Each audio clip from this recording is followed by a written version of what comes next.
scored. And you hit the goal. And then you densure the goal. And so in Trinity City, in Professor Kazami's lab, it's Terrell waking up. So he remembers his refusal to leave his sinking ship. So how the hell is he alive? And Nephrodia's nearby, still out cold. And Kazami steps over once he sees that Terrell is awakened. You've all got to come out, Terrell. So he introduces himself. He's Trinity City's main guy. He's cool. And don't recognize his name as the chief scientist studying Trinity Energy. And the constructor of God Sigma. And Kazami's like, oh, you're well informed. But Kazami would have expected such from a time traveler. Why? What the? And Kazami says, as the expert in Trinity Energy, is well aware of its potential application in manipulating space-time to cause a time warp, which is what he says there on the middle line right at the end, a time warp. And he deduced the Eldar's origins after observing the arrival of their new fleet after the second break. And so Terrell's like, yes, quite the genius, I see. But he demands to know if he's aware of how much his warfare his precious research has caused. And the Eldar homeworld itself wavers like a candle in the wind that is the Earth's violence. And all thanks to Trinity Energy that he invented. And so Kazami shushes him down and says he's far too little time to indulge his tantrum. He has to focus on saving the Earth right now, and his research will be needed to do so. And for that reason, he's gonna do some science crimes. So in the briefing room,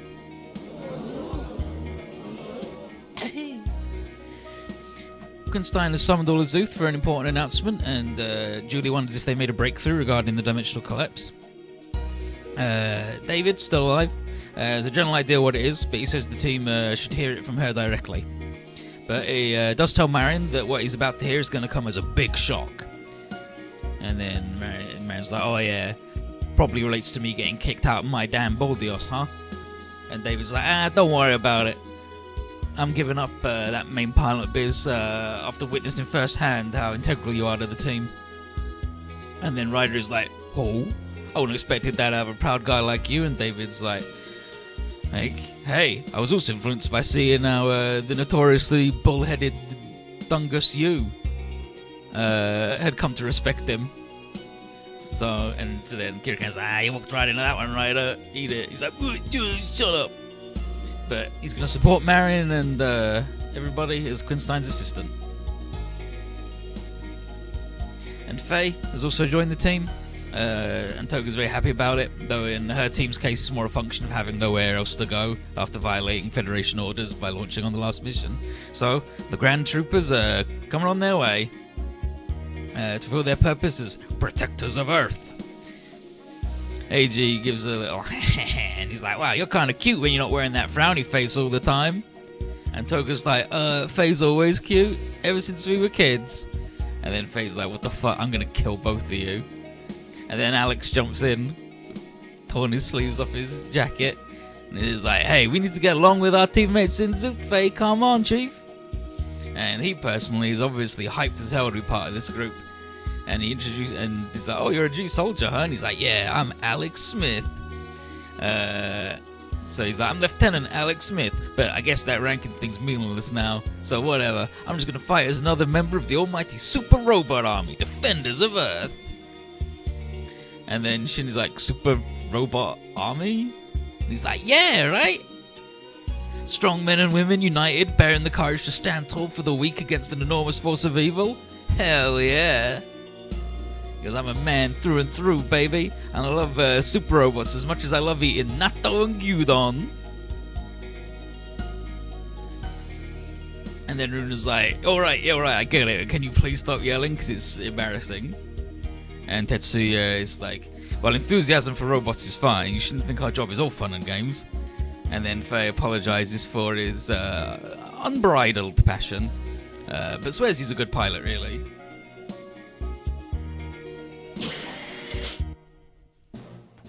So Quinston comes in, and she's got some info indispensable for the battles up ahead, but it could also dampen our fighting spirits, so steel yourselves, boys and girls. Holland's worried that she's about to reveal there's no stopping the collapse, and she's like, no, that possibility's not off the table, but let's go in order. So, starting with data salvage from Marin's pulsar burn, provided the basis for this announcement. My pulsar burn? Is that, yeah, so peep this.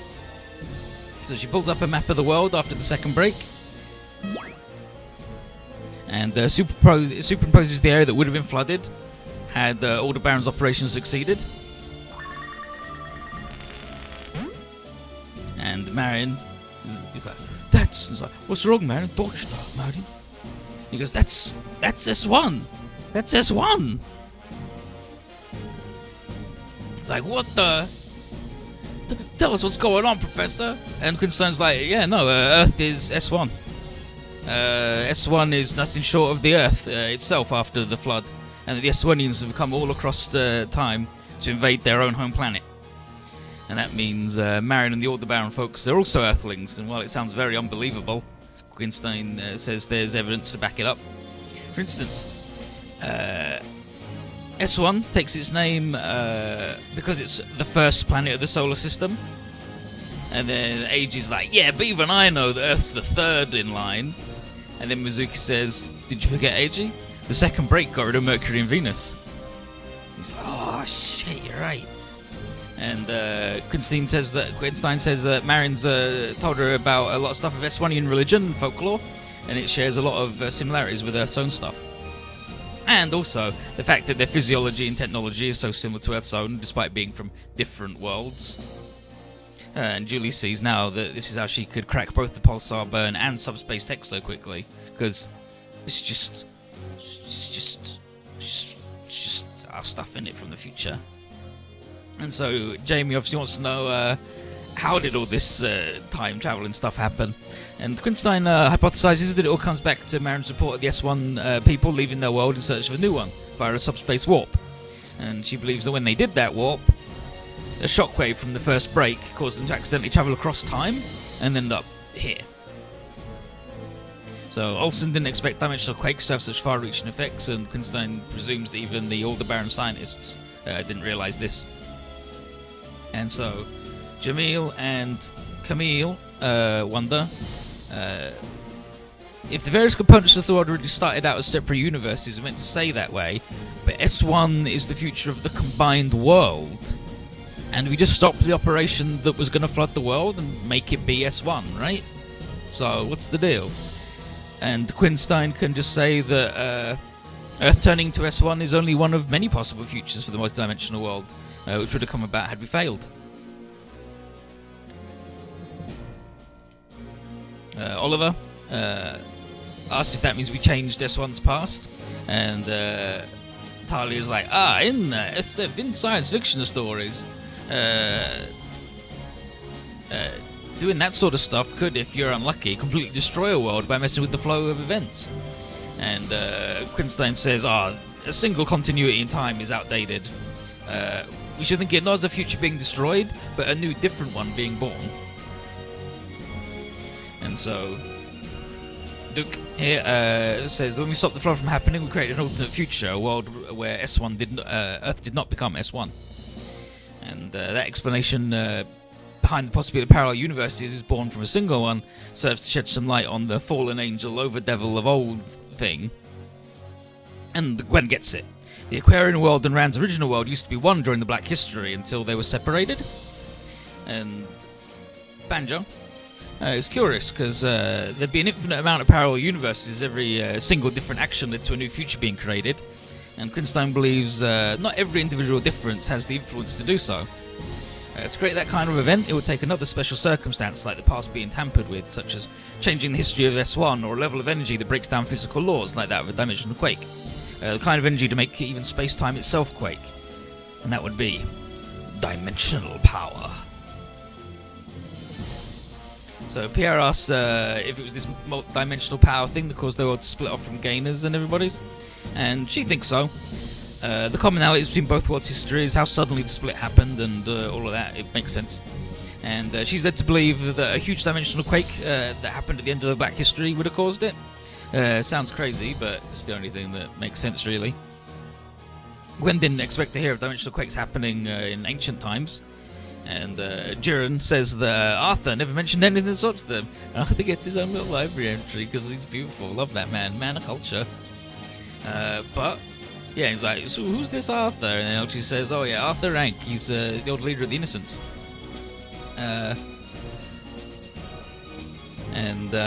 He taught the Iron Gear crew a lot about the history of Zora and the Innocents. And Jiren's sure we can get some more details if you manage to meet up with him. And then everyone's like, wait, didn't he die at the end of the Innocent War? And it's like, nope, he survived and he helped cure Elchi of her blindness.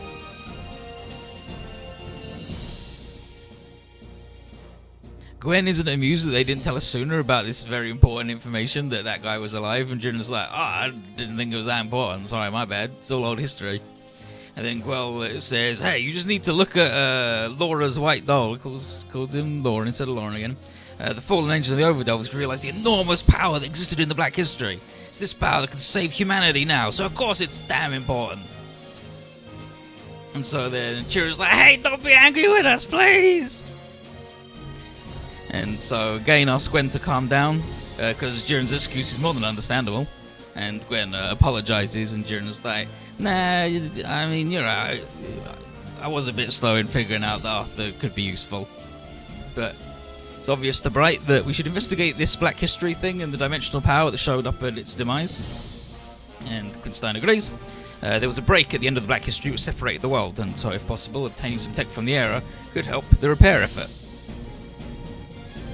Could go both ways, of course, but Garrett and Banjo think it's always best to be positive about things. So we should meet up with Arthur, and then that's the thing. Then Dyke's like, to be honest with you, we don't know where he is. And then Holland's like, oh, what a bait and switch, jeez. And then she's like, hey, come on, there's no way to keep track of him with how crazy the world's gone, jeez. And Rag joins in saying they'd love to see Arthur every day if they could, but that's not how things are, damn it. And then Holland's like, oh, alright, sorry, like, sure, okay. And then Hap and the Tallow are like, wow, how are these two girls scaring Holland? What power is this? None no power, yo. But it turns out we do have a lead on Arthur, though, because Tsukage and Quinstein tell us that just this morning Trinity City got a message offering the whereabouts of the inheritor of the Black History.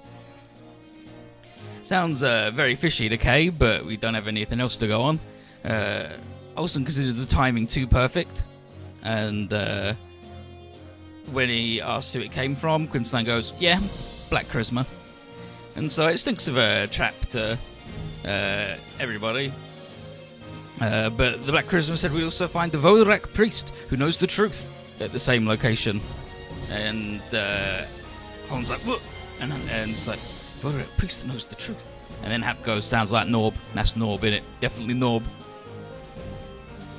So Talia and Bright have heard that the Vodorak was more of a terrorist group than a religion.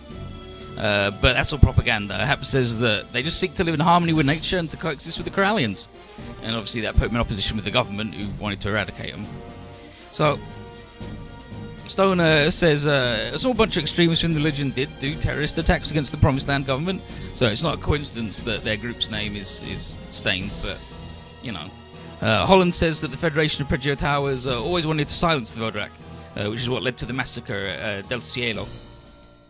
And then Renton remembers that Holland and Eureka, you know, participated in that massacre, but we've been trying to find Norb to get more Corallian-related info for Dr. Bear, so trap or not, Holland and Jamil agree that we got to check it out. Laven's a bit worried about following this lead because we don't know what Black Charisma's doing, but Holland doesn't see that we've got a choice and we don't have time to sit around either. So Quattro figures we need to take the plunge because that's the only way we're going to get answers, and Duke thinks that we could even get some insight on what the Black Charisma's after. Bright asks Quinstein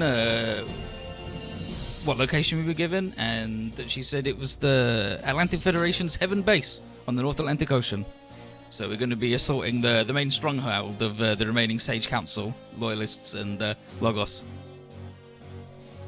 Here's Roger. What's wrong, Roger? Got a stomachache or something? No, I was just thinking a bit. Pay me no mind. And then internally, there's some memories about the fallen angels within Big O. The angels' world was originally one with Jiren and Lawrence, so does that mean Paradigm City was also part of it until it was separated by the Black History's events? But then, why did none of the city's citizens have their memories? Maybe the truth that I seek will be revealed if I solve the enigma of the era, just as Schwarzwald said.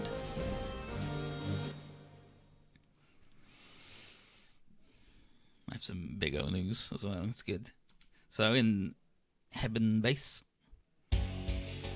here's Jibril, Arthur Rank. So he's got both men in his grasp and he's requesting their cooperation. Here's Arthur and Norb.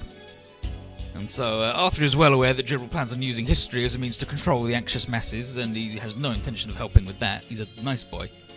Jibril says that it's the only way everyone in this world can be guided, and the people don't care one bit about whatever the truth is. Their only concern is living the best they can. Arthur just sighs at this and says that that's the same idiocy that guided Kashim King's action. He's finally making a damn return. And so that was one of the innocent guys. And Jibril's certain he can avoid the same fate as Kashim King, because he understands how to properly control the populace. You just get enough power to force them to submit, and with that, you get order. And then Arthur's like, and so, where did all that power go now you're forced to flee to this corner of this world with your tail behind your legs? He does look really evil and racist, right? And so Jibril goes, temporary setback. He'll overcome it with Arthur Rank's help, obviously. The Black History had weapons far stronger than what we have today, and he wants Arthur to tell him where they lie. And with that much power in his hands, the world will belong to Jibril and his cohorts once again. And so Arthur repeats the old warning that the Promised Land is forbidden and mustn't be disturbed by anyone. And saying the Promised Land gets Norba's attention. And Jibril is well aware of that Promised Land, refers to Inglesser, and that ancient warning indicates there are relics of the Black History tucked away there. And so Arthur's like, well, if you know that much, why are you still trying to get your hands on these forbidden relics? And he says, because I need more power now. And his questioning's cut short when Shakia comes in and says there's an enemy force approaching. Jibril wonders if it's Federation pursuers or Zaft, and Olber says that all they could confirm is that it's a medium-sized group. Jibril, buck up, fools. And these people thinking they can conquer Heaven's Base with such numbers. And he sets out to the command center, adding an order for Bask to deploy. And he tells Arthur and Norb that when he gets back, they better be ready to tell him everything they know. So, slams the door, and Norb's like, ugh, how annoying, how loud the barks of this weak dog are. And then Arthur ponders how Jibril's filled with an unending desire to dominate others. And so Arthur's assistants, Bryn and Maria, are already sick of Jibril, and they feel sorry for Arthur having to deal with that, and they call him Arthur, Master Arthur. And he figures that he's the one who should be apologising for getting them into this mess in the first place, but they don't blame it. It's their choice to be by his side. And Bryn says, like, yeah, especially with how jealous Rag looked when we took the job of being your assistants. And Norb is a bit jealous, and he says that he wants some assistance as well. Maybe Bryn and Maria would like to come work for him instead. And they go, yeah, we might consider that, Norb, if you ever took a bath. And he's like, no, it's been 40 years since I last had a bath. And they're like, yeah, so... And they're not going to outright say he stinks, but he sees enough on their face to apologise. He's like, oh, yeah, sorry, Arthur. You lived in the innocent, acclimatised environments all your life. And Arthur's like, oh, it's no problem. I decided to live among the civilians, so I've got the necessary surgeries to enable me to survive outside the domes. So that was a thing where he would just die if he left the dome because of germs. But it's fine. He's fine now. And Norb's like, that's good, that's good. He appreciates the smells of nature, and Arthur's willing to chalk body odour as another part of human life. And so he tells Nor about the innocent state hidden among their creations, following the directive of the ancients to be regulators of the world. And that's not really being served by being locked up in this base. But Norb tells not to worry. The wind has just changed. And there's going to be some adjustments to their prison. So he got vaccinated in order... Yeah, basically, yeah. Exactly that. There's one where there's a guy who's like, I'm gonna kill you guys, and then... Like, Jiren blows a hole in the dome and the guy just immediately dies. He's like, I'm 700 years old and now I've got a germ. This is Mission 45, Inheritors of the Legacies. And so Bascom and the boys have already deployed, and he's ready to defend this base that will be the staging the ground for their grand counterattack. Jamaican says that those are ready to be deployed whenever, and Gibral's certain that the number of troops present will be enough to deal with the upcoming assault. And if worst comes to worst, he's got a trump card that was originally set up to use against the plants, but it can be used against these attackers. And Arbel's here too. And the Frost Brothers pray that his new type abilities have awakened now, and he's determined to not repeat his failure from Zundarepta. And then Shagir really is like, his fate's already decided, regardless of whether he awakens as a new type.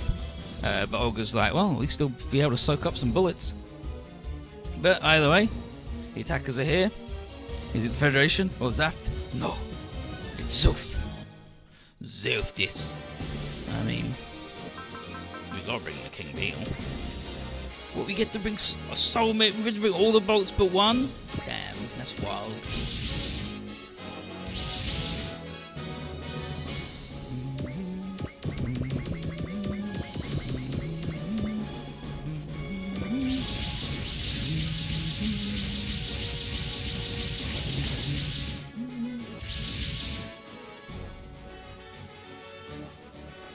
And so, you deploy.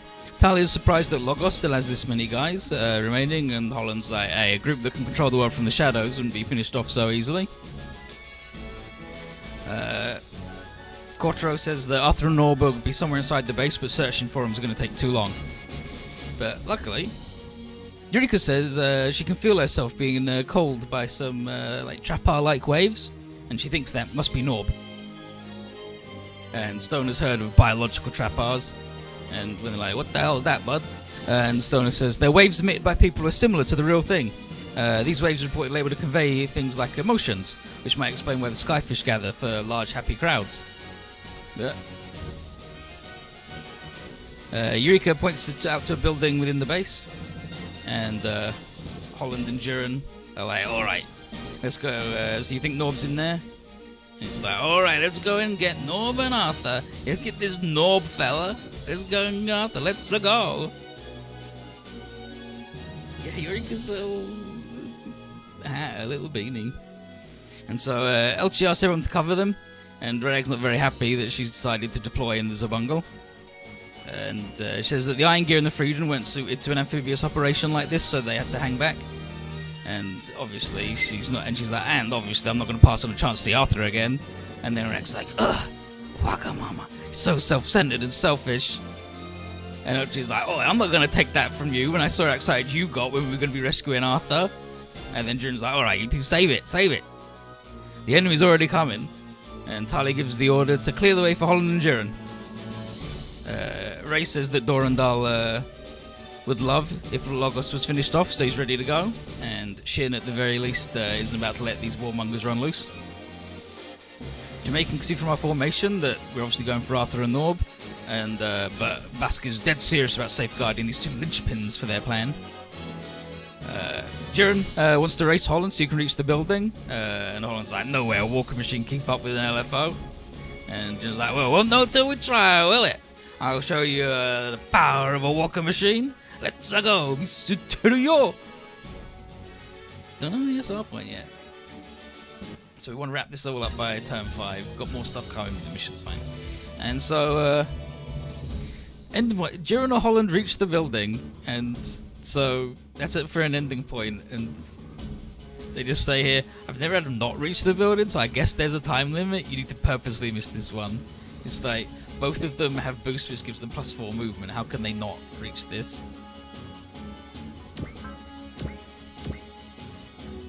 Oh, is this like the... that's just the thing. They don't have like the zoomer ramp to go to space.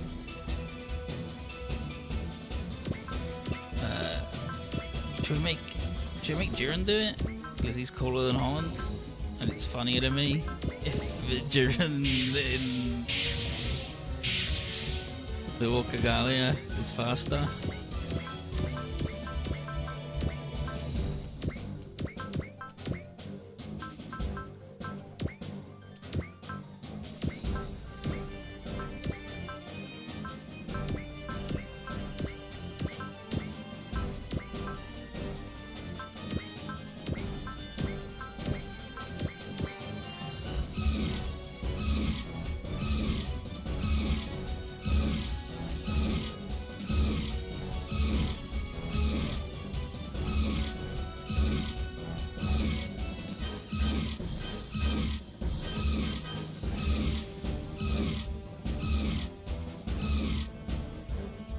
These guys, like, these are new, these weird little gun platforms.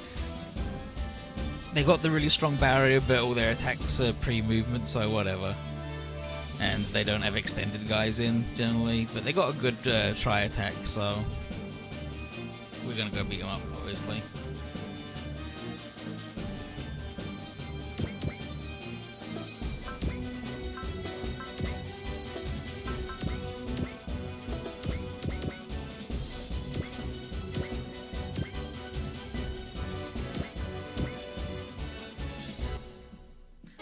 Euclids.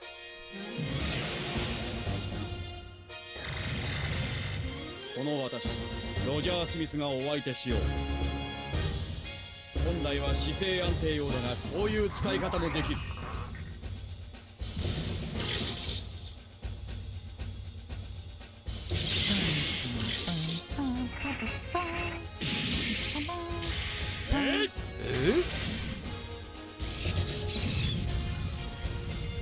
これ以上はやらせんぞ。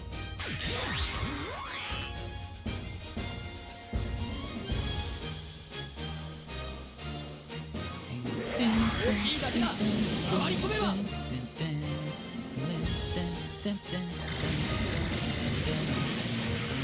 駄な抵抗はやめたまえ。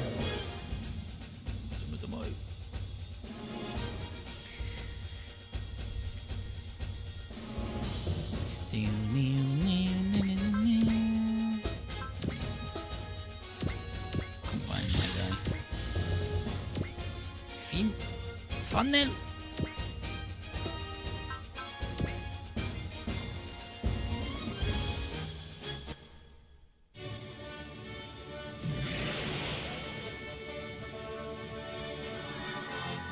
It's the Psycho Frame. Love that magic tea.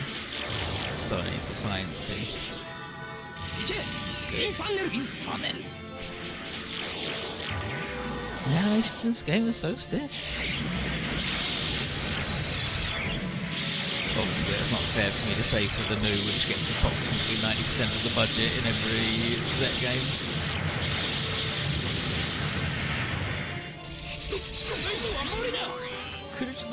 Oh, it's not looking good for me.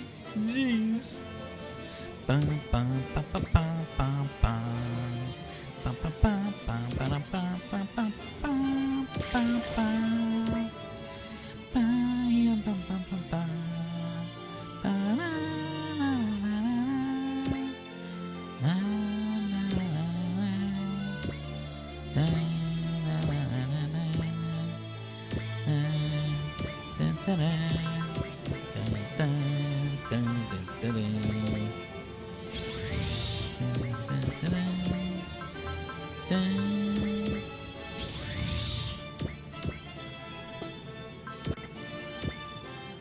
So, Gravion. Wow. So this is hell, because these take up a lot of movement to get over if you're on the ground. I remember this very strongly. So, Graviton, Bringa, We've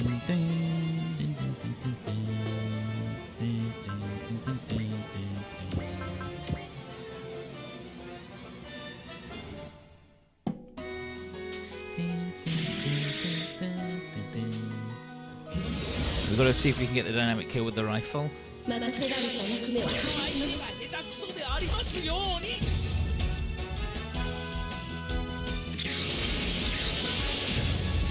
Literally invincible to the TFO. Not entirely unexpected. どうだ、右に敵が。攻撃される前に撃破する。ルナ、ソルグラビトンブリンダースタンバイ。了解。ソルグラビトンブリンダーフレームアップ。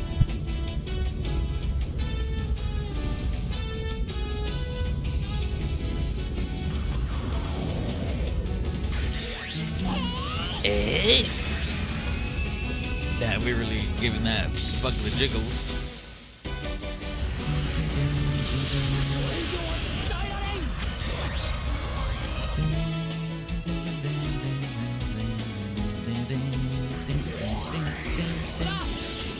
Stop that.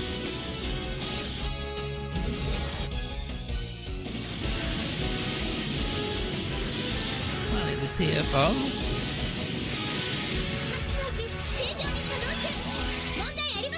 了解。戦闘を続行する。 Got some problems, sorry.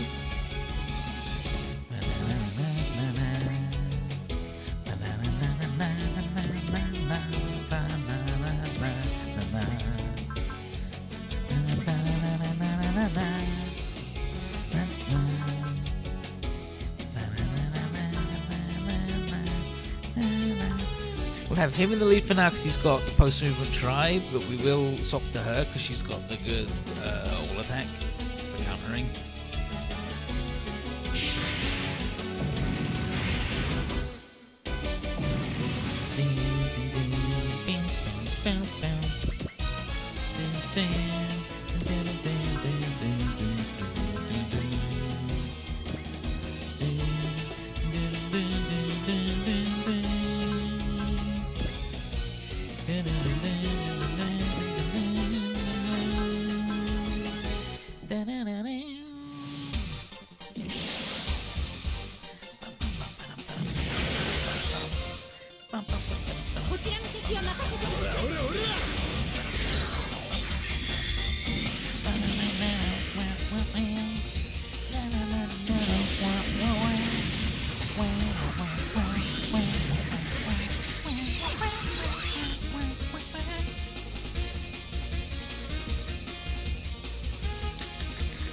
そんなにプラントが憎いのか。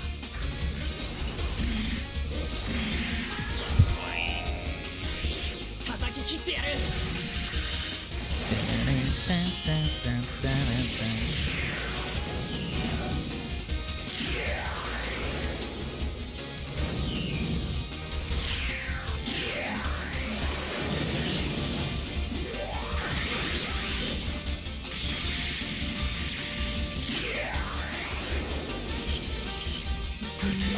口ほどにもないぞ、コーディネーター。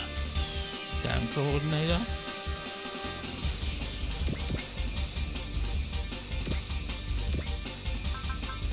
Mazinga.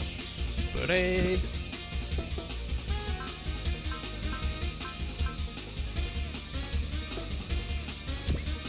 We'll stay in tri formation.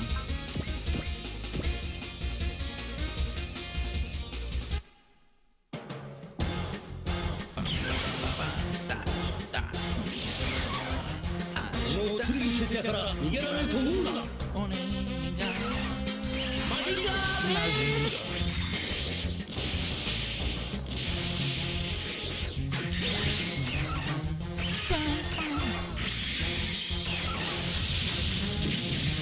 我らの実力はこんなものではない。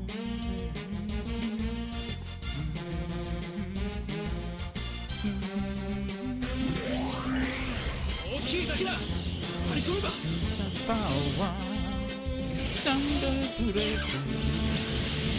The good boss go, love him. どうした。の程度で俺のグレートと戦うつもりか。 What's wrong? You think that's enough to take down my great? Dash.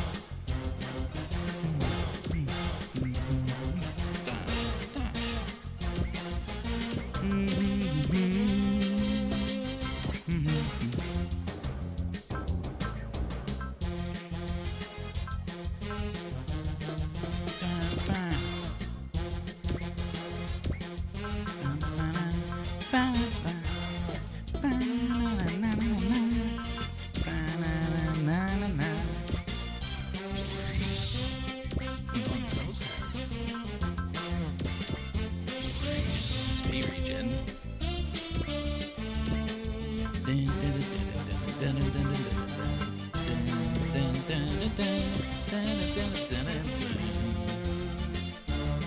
Titan snapper.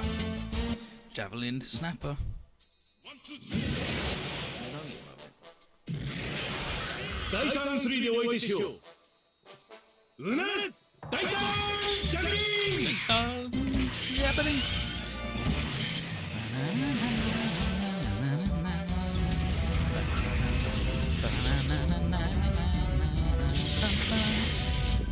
Look at this man trying to put up a little shield. Think you can fight Daitan? He's 120 meters tall.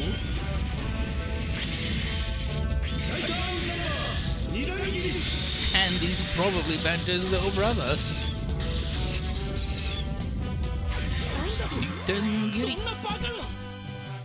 That's when you... It's two heavens slash. That's what it's called when you attack a guy with the sword in each hand. Titan fun! Joe Wilden style is Nitan Ryu.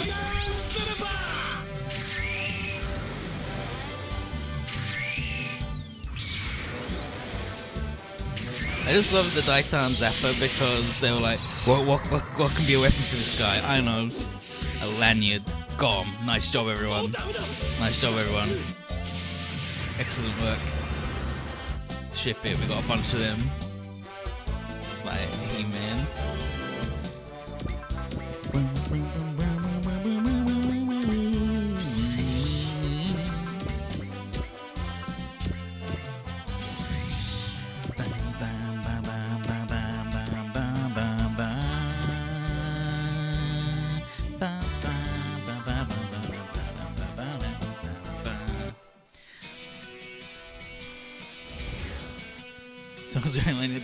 Yeah, they're like, oh, this. 久々の一人舞台だぜ。一応見てないのよね。 Anyway, how's everybody doing? Hope everybody's doing good on this wonderful Sunday evening here at the Furobo FM Radio.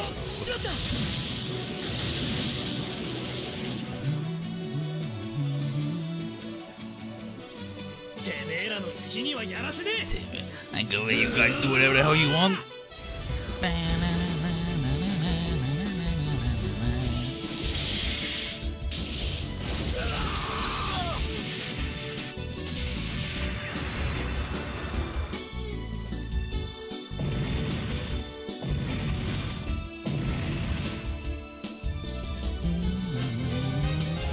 Not Pro level 7, telekinesis level 7 on the boy. There you go. Nice jamming.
け Incredible. I love to fly my amputee bug into the air and rain neutron beams from the heavens on them. この華麗なるハンドルさばきを Got a handle on it. Beat that. Predicted you. Got him. Oh, Senko. I think on your honey. Zabong garo. Zabong garo.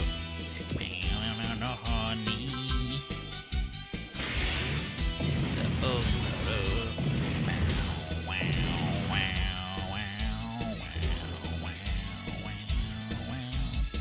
Wow, wow, wow, wow, wow, wow, wow, wow. This boy needs to get a damn bop is what he needs to do. He needs the XP.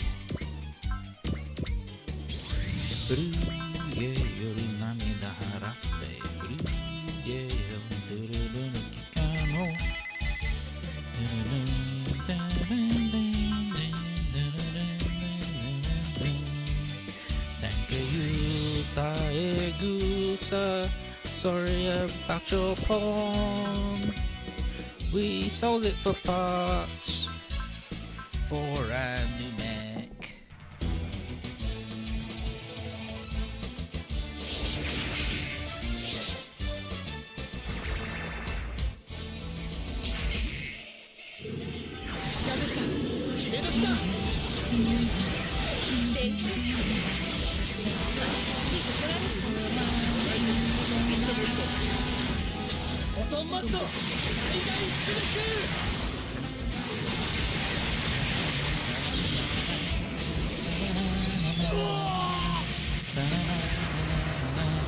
I mean, we got the big boy.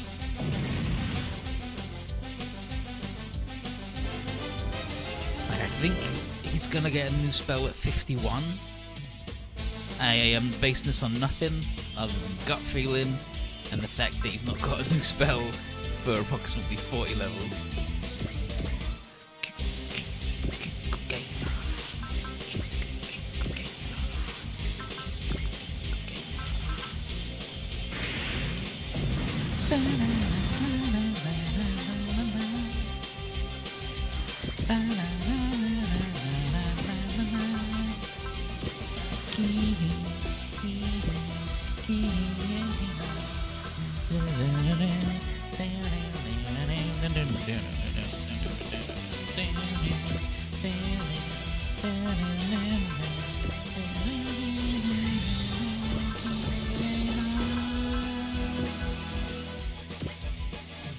She's got the regen, so we can afford to get a little spicy. Triple missile. Time for the drill missile. Mazingo.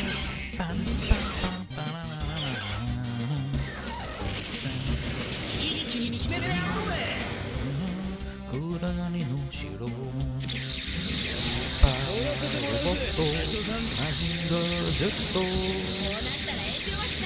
Into the sky, and he can fly beneath the sea with his giant robot friend Mazinger Z. Get a punchy Imada Dasuda.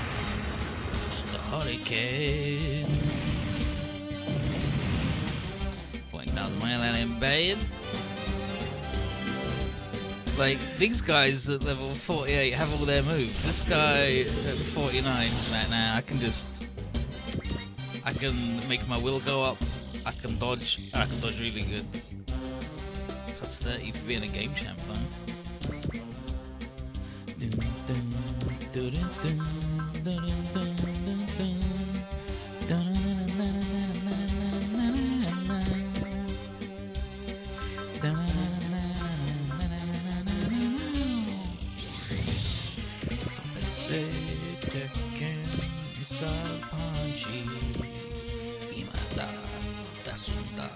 Presto fire.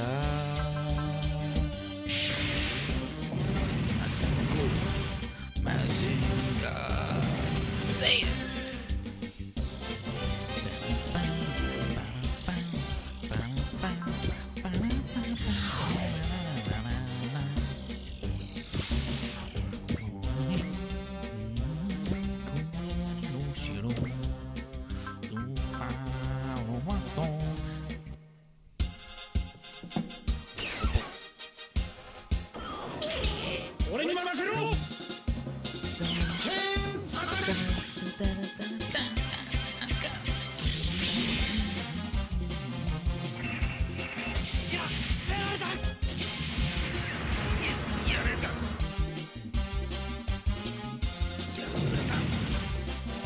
They got me.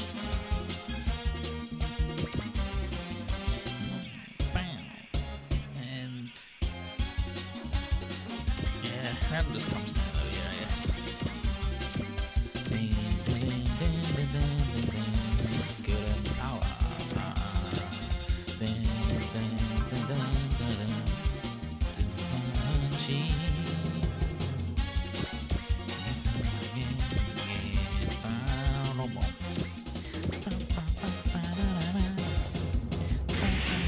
Get that guy out of the way for Jiren.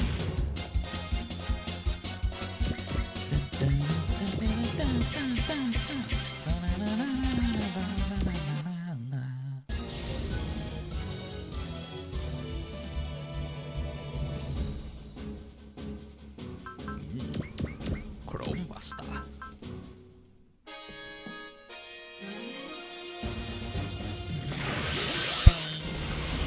こで型をつけるぞ。了解。了解した。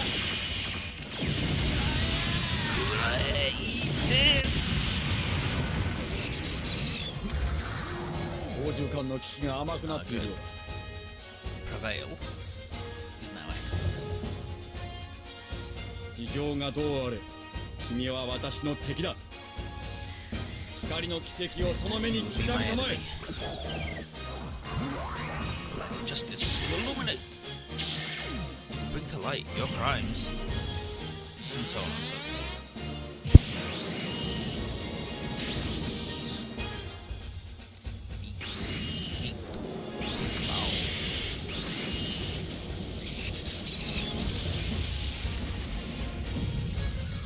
機体の調整が甘かったか。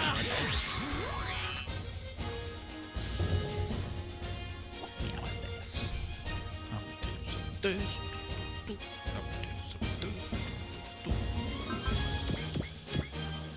mean, that's a moving punching, isn't it? Nice try attack. See you next week, boys.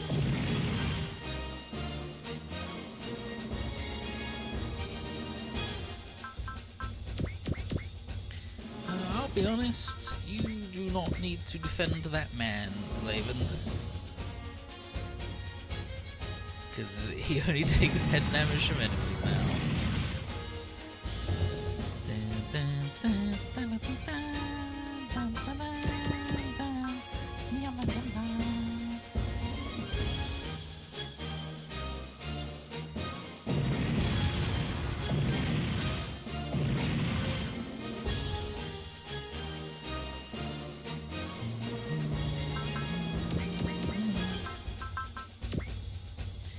Just running out of juice though. Keep firing off Chrome Busters all day.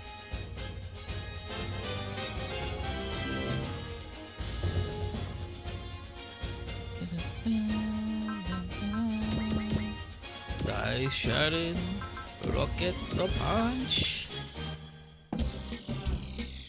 Die shouting.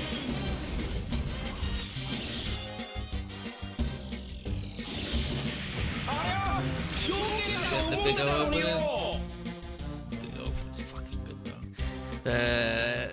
Someone in the mecha thread and on Pomfula was like, oh, the episode where Beck does RX Beck the Grade 3 combination and then gets blown up in 1 second sucks. What a waste of time. And it's like, I'm sorry. You need to go get some culture and realise that actually Beck being in the completely wrong genre of show is incredibly funny.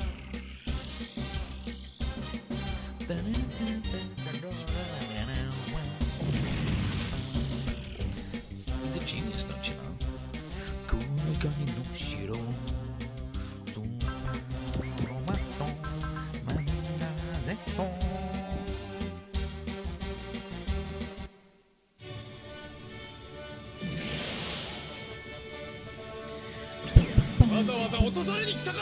Waza waza. Love the Ashimar actually, even if it is a big flying hamburger. Big English muffin.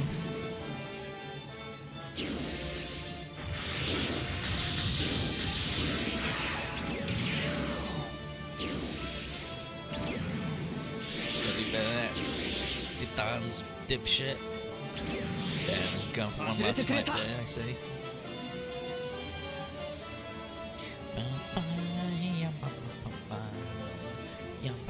パンツには借りもある。遠慮はしない。そこだ。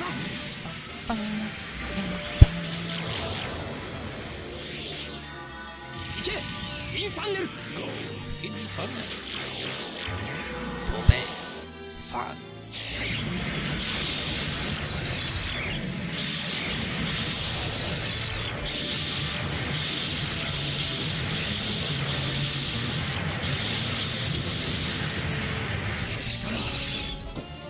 これがニュータイ This プ。 power. Is that a new type? Ding ding.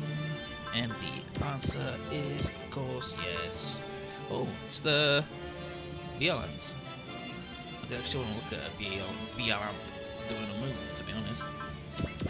God strings.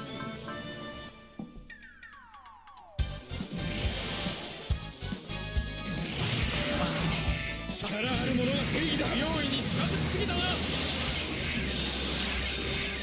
The Bieland is pretty cool.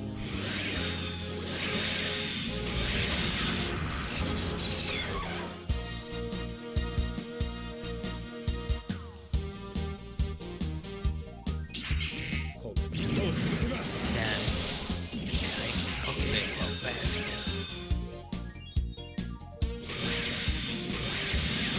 そんなヘラチョコ聞くもんかい。 Here, a chocolate. 食らいやがれ。 You're gonna eat this. Cold steam.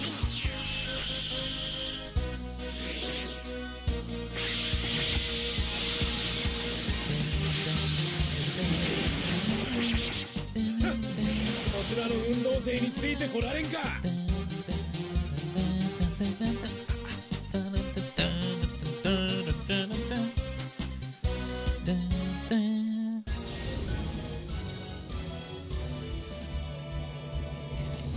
And now save.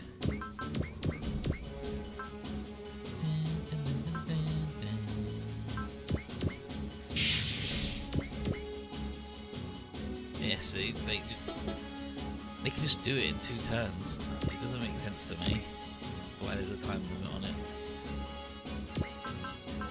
Formation. I need to change someone else. These guys. So he's in front of the TFO.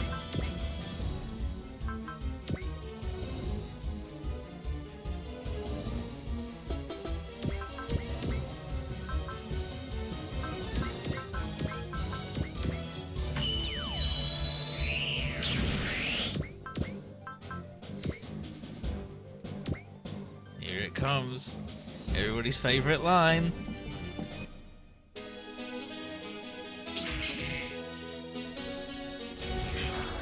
グラントルーパーの実力、外見で味わいなさい。さ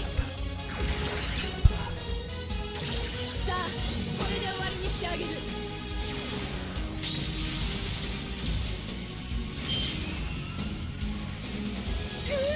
俺たちの一撃が世界を救ってか。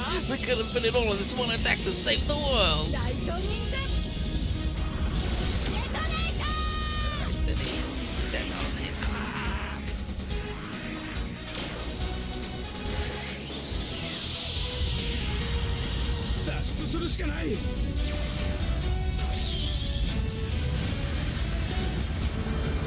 敵機の撃墜を確認。 What?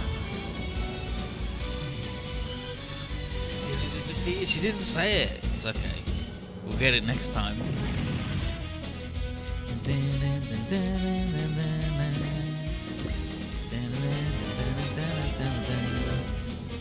Bill, how you doing?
size ignore.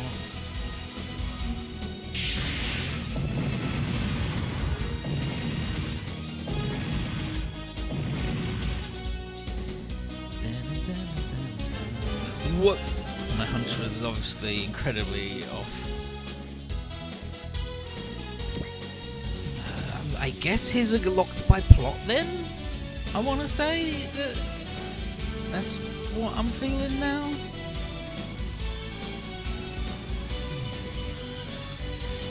We can have a little look, can't we?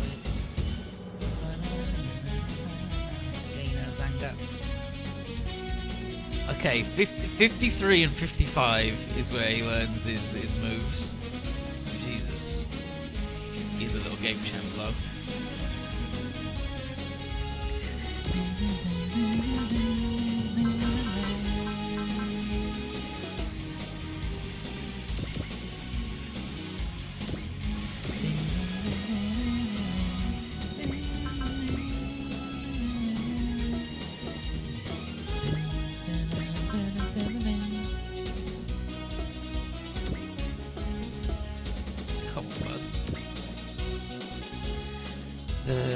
Destroys platoon attack being like range 3. The rough one. 2 to 6. What? Then why was that not fine? That's 2. Oh no, he didn't get to attack because there was only 2 guys.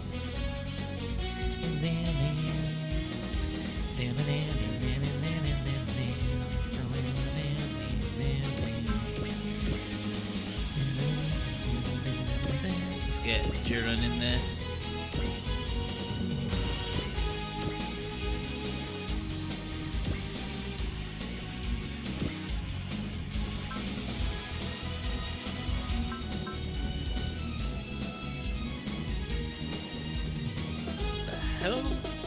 What the hell guy is this? Oh, it's the guy in his. It's the new type guy who sucks.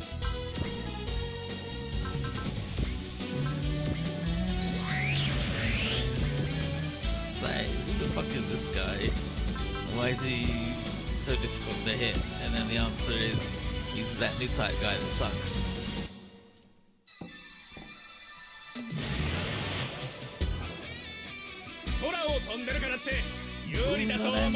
Paradigm.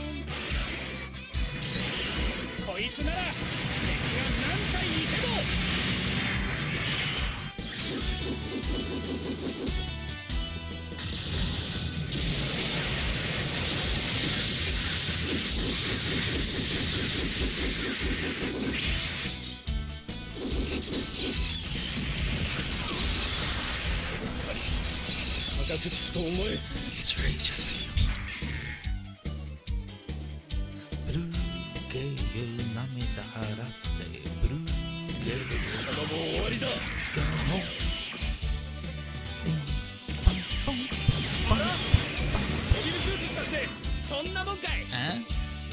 Huh?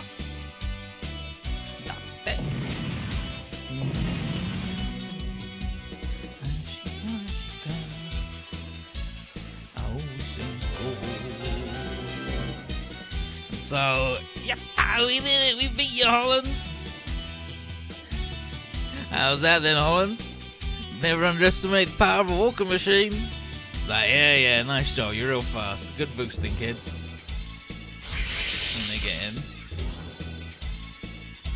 And so, Holland and Jiren have made it to the point, and Talia tells us to keep routing the enemy until they return. And then Gidget detects some Federation troops approaching the area.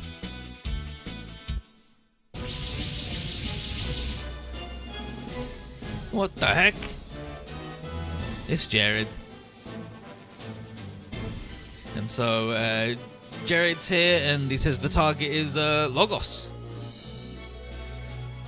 Bask is very upset that these guys are riding the coattails of Zoot's assault. And Jamaican reports more Federation troops attacking other locations on the island. Faye asks Jared for an explanation, but he's not going to waste his time. Faye Shinru. Yeah, he's not going to waste his time talking to a deserter. Moafero. So Moafaro gets in touch and says that the objective here is eliminating the remnants of the Sage Council loyalists. So as much as Jared would absolutely love to, he's not going to attack us unless provoked. And Talia doesn't want to add to our problem, so she's like, this is the capital of the Minerva, Talia Gladys. We agreed to a truce if they're only for this one battle. And Jared is fucking pissed that he can't do anything with Camille right there in front of him. But Mao says,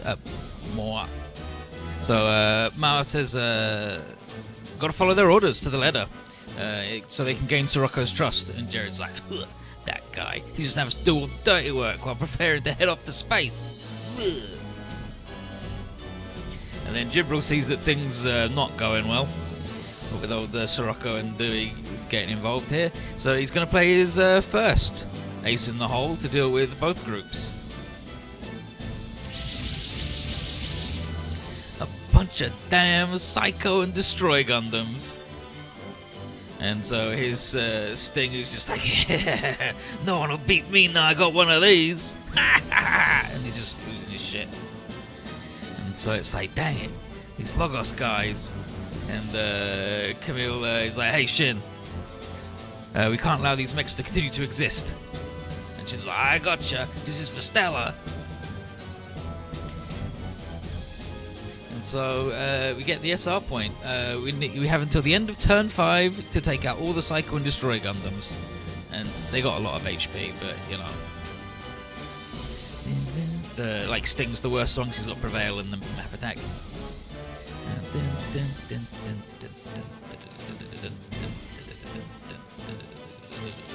And finish the mission without losing any of the Federation troops gets you an ending point.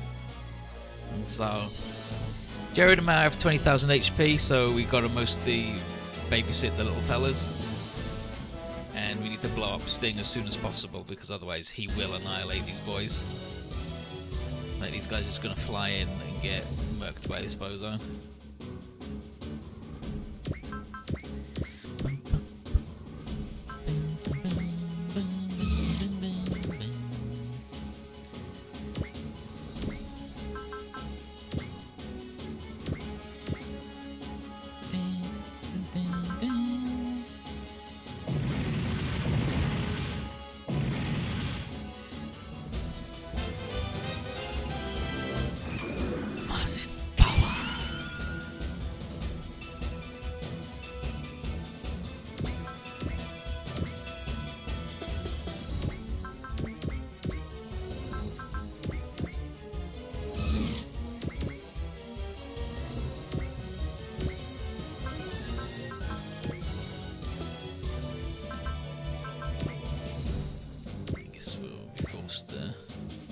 Blow up these bozos.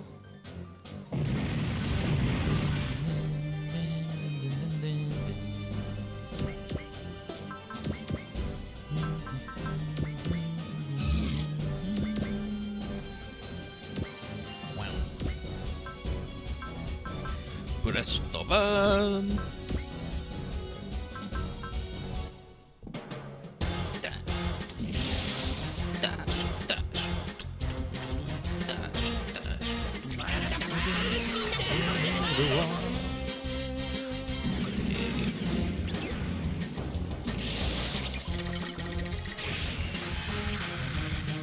Bullet punch. Boss is incredible.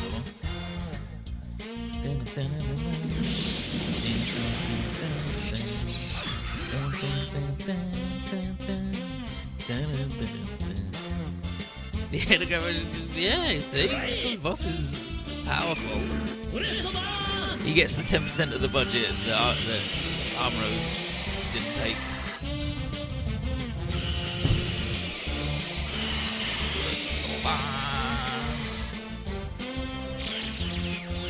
I'm fucking. How dare you? Damn you! He's looking good.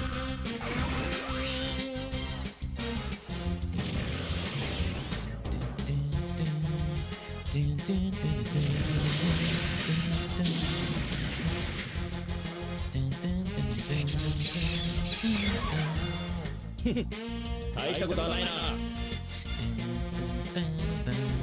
Silent everything.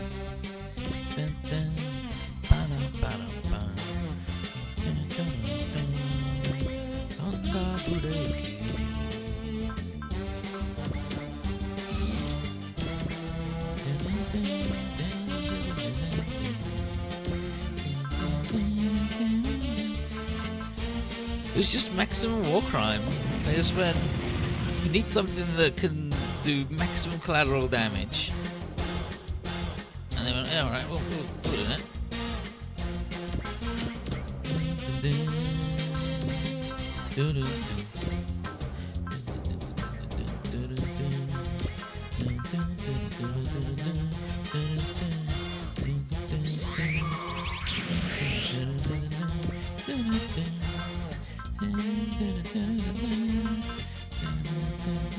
This cannon doesn't even have the rifle anymore. Let's see, punch. Screw, crush out, punch. Thunder breaking.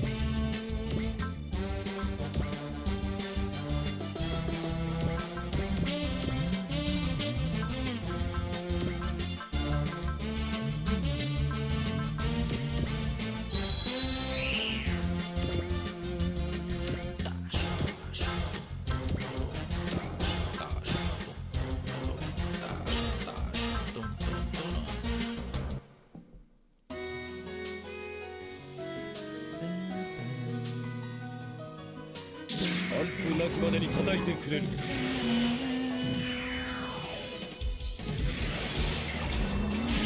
紅の木だ。砕くことはできない。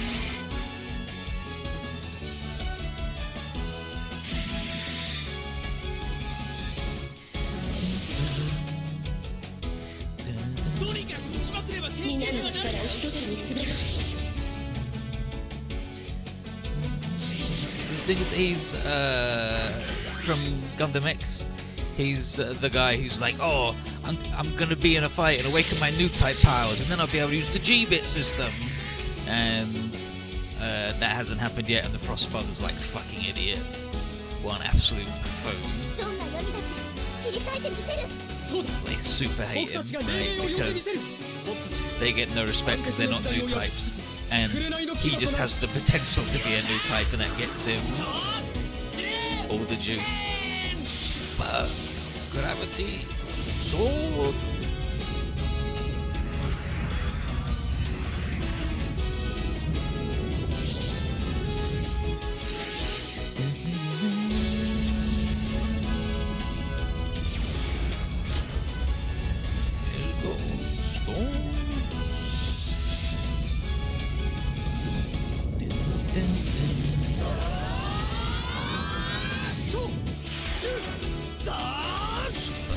Gravity slash. That's a dynamic kill.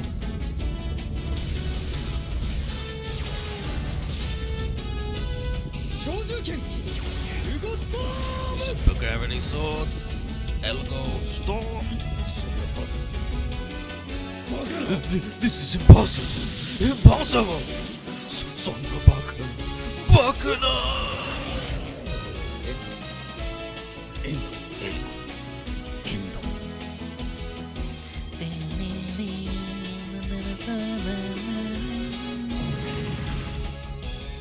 So Quattro versus Arvel, he's like, this is reading me like a book, and Quattro says, I feel some slight power. He's awakening as a new type, far too aggressive, and that'll backfire.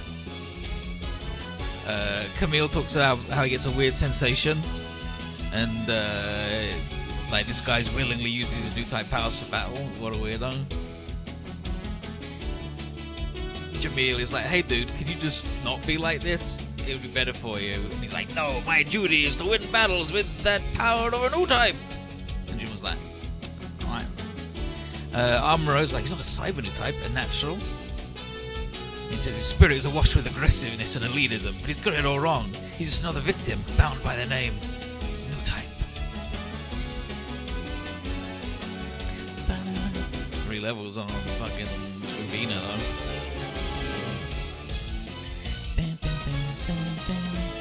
so Abelin's like, why?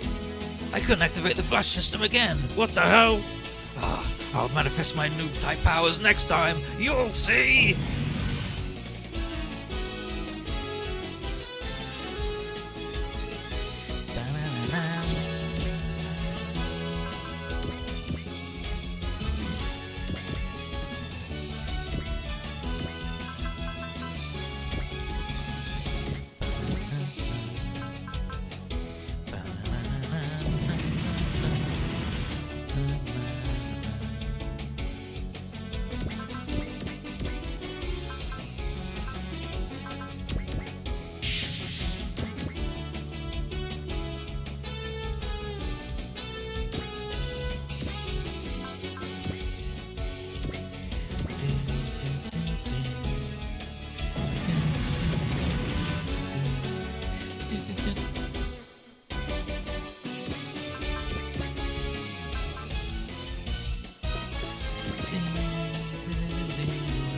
She's gonna put him in a boat.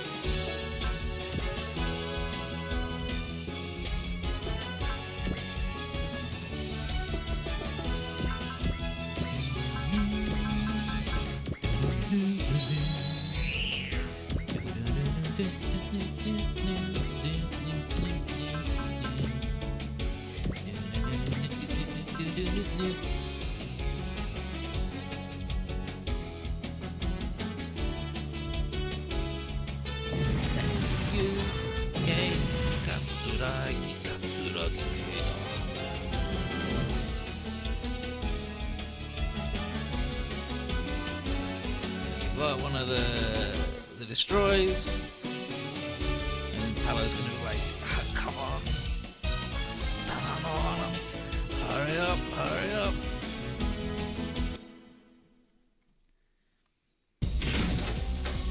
So, yo, Arthur, where are you? Mr. Julian. So Jiren uses, like, he spells out the san in hiragana instead of using the kanji for it because he's a dipshit. And Elchi's like, oh, Lord Arthur, there you are. It's me, Elchi. Out of the way, Elchi. Maria. Aye.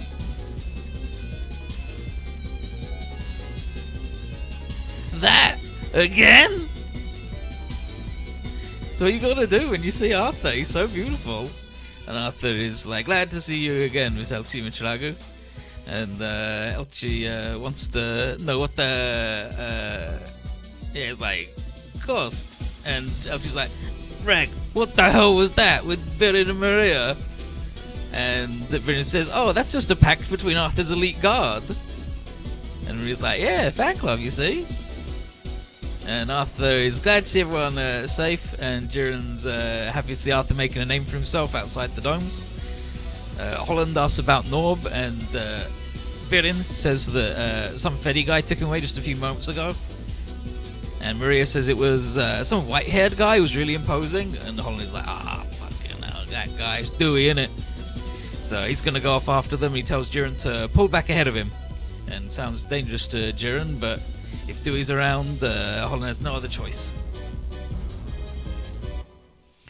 And so here's Norb, who's surprised to hear that Dewey had joined with the sages, but, you know, he says old things, and so Dewey says, old things like that council no longer needed in this new world. And he's going to craft new values as the new king. And Norb's heard of everything Dewey's done with his dang oranges, and he asks him to stop, but the Scub Coral isn't calling out to him. And continuing this puts the entire world at risk. And so Dewey deems Norb as someone who's lost his opportunity, and he's not very willing to listen to him. If the Scub won't call on him, then he'll simply destroy its mind. That sort of extremism could have been avoided if Norb had given him the chance to come in contact with the thing in the first place, but Norb still isn't willing to help, and even if he did, it's impossible for Dewey to communicate with the Scub Coral.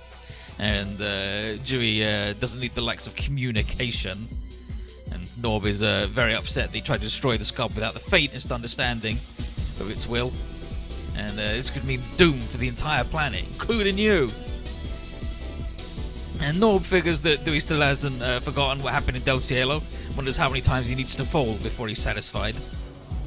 Dewey retorts that Norb's the one who has failed. He tried to be the partner of a humanoid Corallian, and as a result, he lost the love of his life. And Norb is like, yeah, that's true, but he still holds on to the hope that communicating with the coral is possible. And Dewey wonders if Norb will still believe in that man who he revealed the truth and entrusted the fate of the world to. So that man comes running in, yelling Dewey. It's like, oh, Dewey, we'll cover you. What's it? Holland just fucking gets him. And Dewey's hardly impressed that he just jumped into the game at such a late juncture. But then again, that's to be expected from the black sheep of the Novak family. Nissan. So Dewey figures that he's come to ask for something, but he's all fresh out of gifts. He's like, well, you can have Norb then. It is the elder brother's duty to entreat his spoiled sibling, after all. And Holland's like, you're just going to let Norb go? And Dewey's like, oh yeah, I'm certain that he's given up on you finding a suitable partner for Eureka, and it shouldn't take long for him to give up on talking to the Scop Coral altogether. And then Holland obviously is like, so yeah, probably. And he's like, Holland, you. And then he's like, don't worry, Norb, I got a little surprise for you. And Dewey is like, wipe that grin off your face. You could never measure up to me, from lifting to joining the army. You've always been trying and failing to catch up. And hell, even Tallow is Dewey's ex. And he's like, yes, a match made in heaven. And what about that ridiculous Ray Out magazine?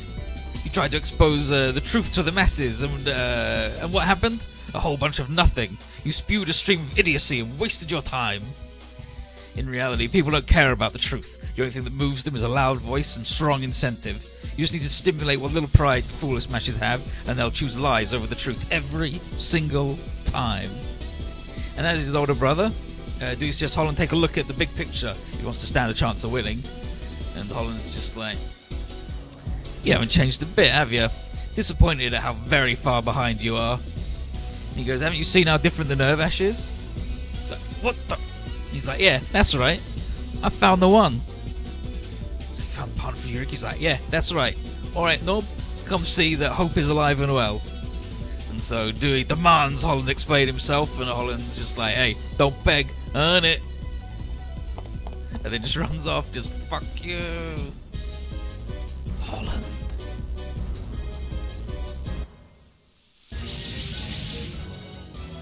And so both teams make it back. And hey, Jiren, where's Arthur? He's like, oh yeah, we got him. And Jiren says that he spent his extra time cooking up a little something in the hangar. He calls it fair compensation for the hardship these guys put Arthur through.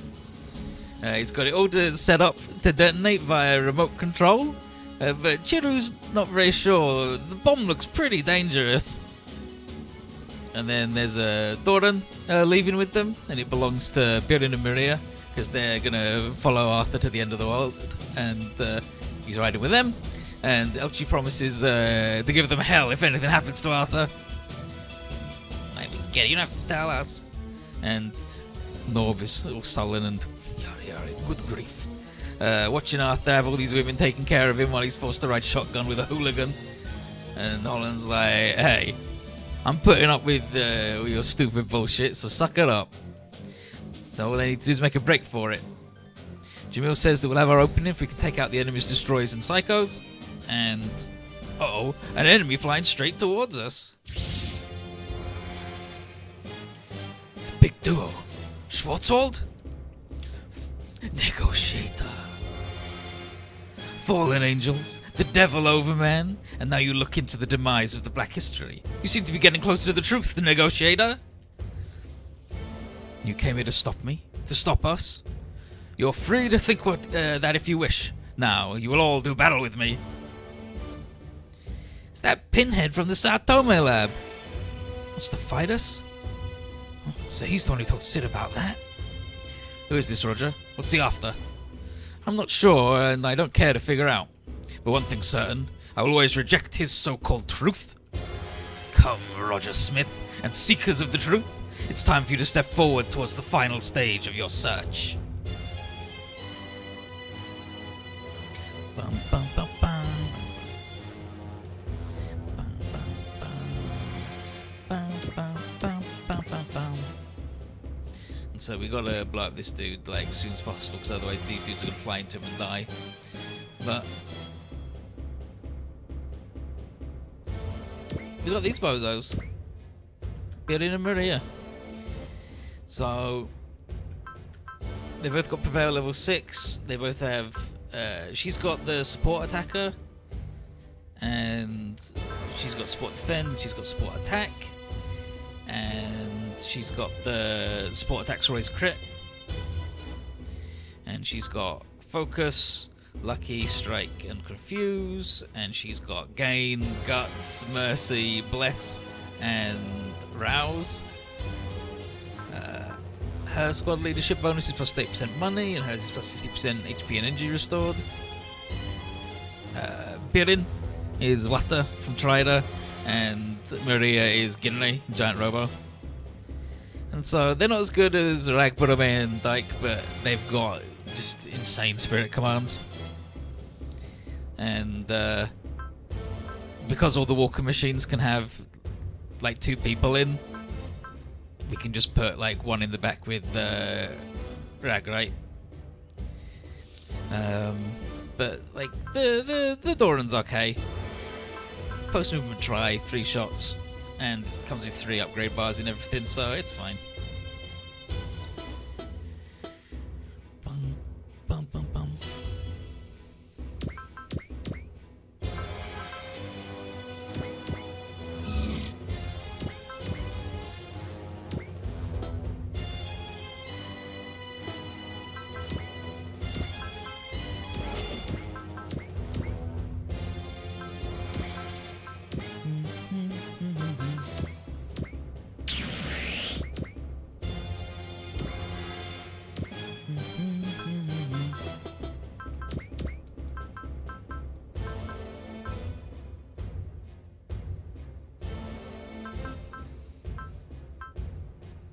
That's fine, that's fine.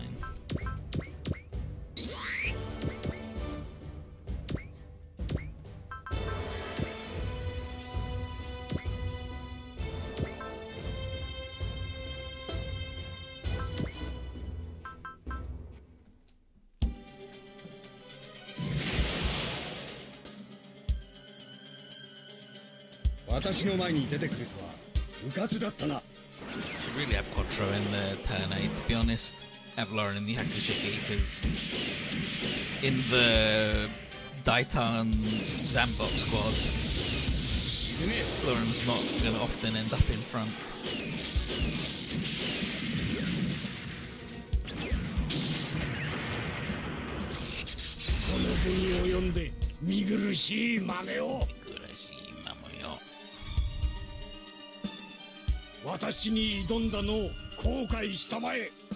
He's here. Good rule.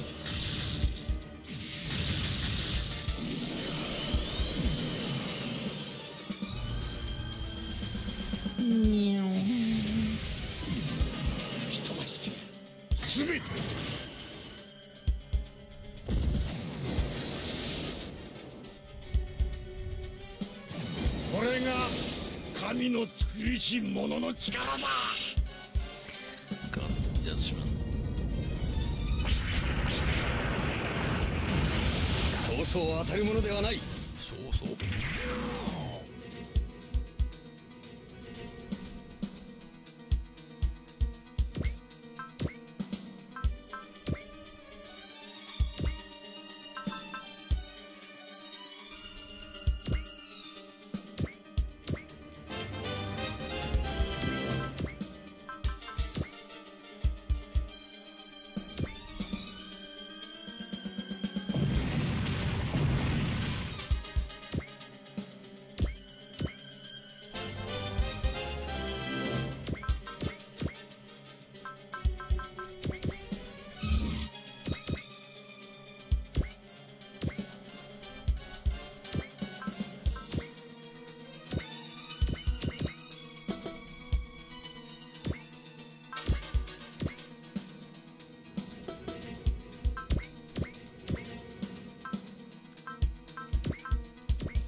we're skimming.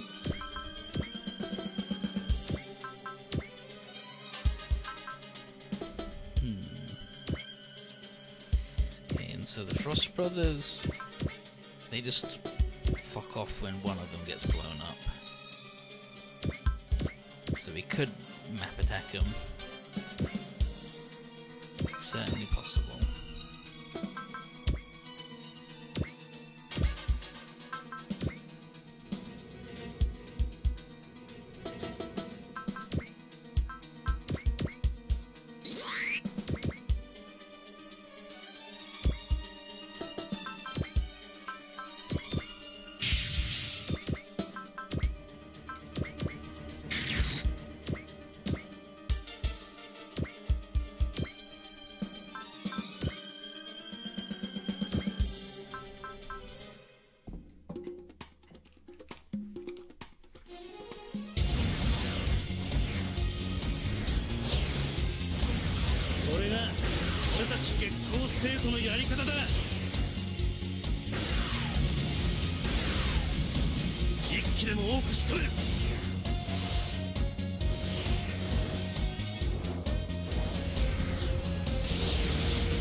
Fuck up, Sting. It's also I know the truth and you should know it. Okay, tell us. No. But perhaps. What if?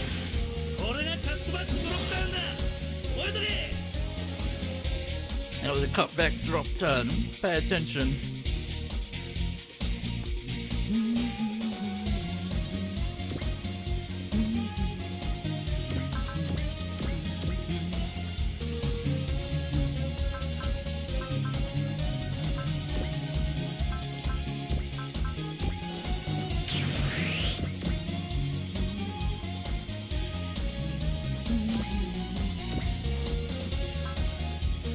There it is, baby.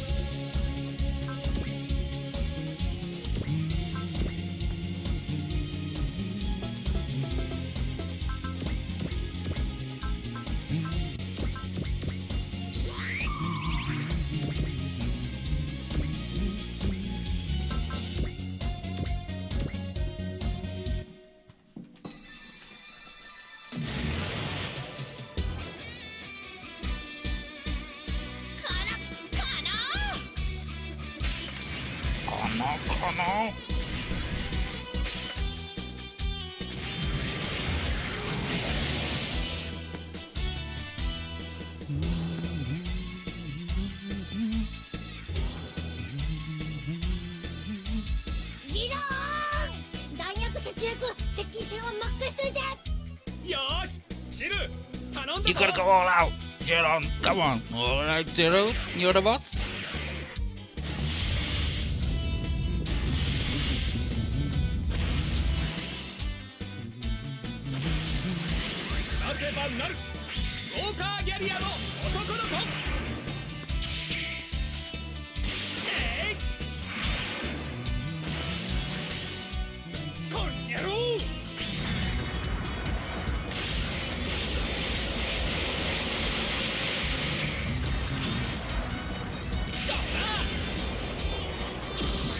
And this.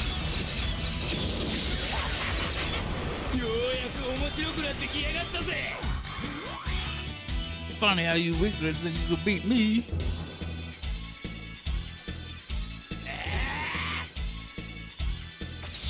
He sounds like he's got a hairball.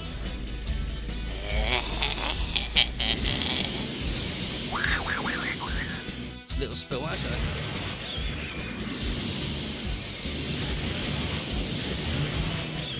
地上の戦闘じゃ俺たちの方が一枚上手なの。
4-7 on that, man. Very nice.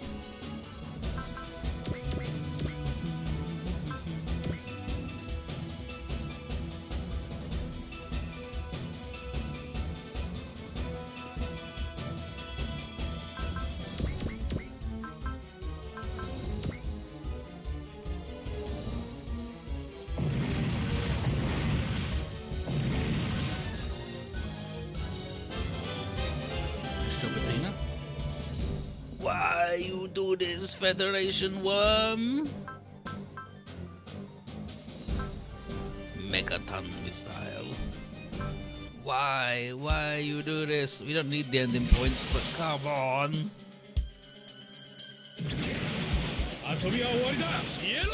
Playtime's over. So we were worried up.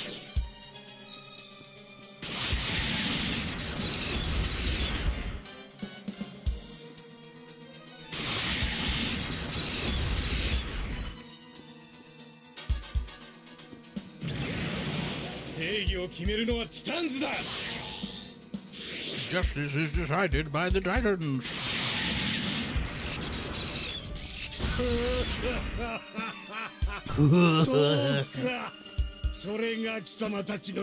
That's right. That's the power of scum.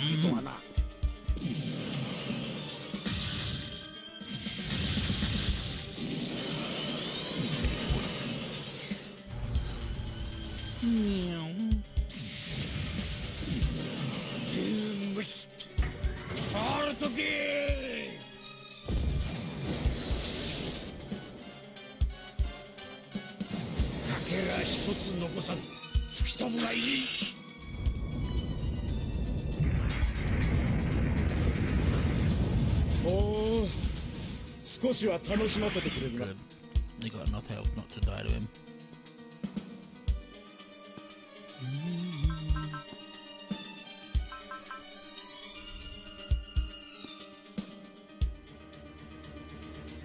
Oh my god, he's got a counter.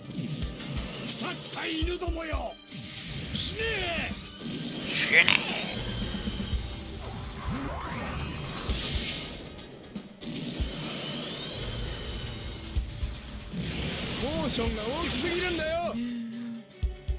Your emotions were too big.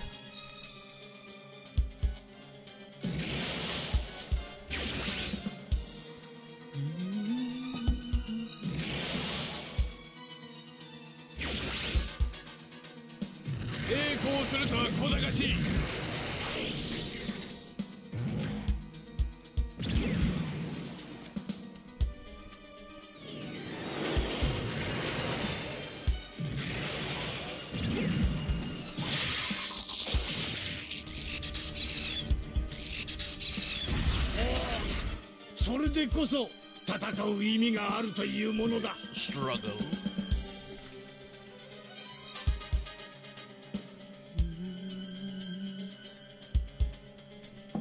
This is his arc line. That'll be his I-beam.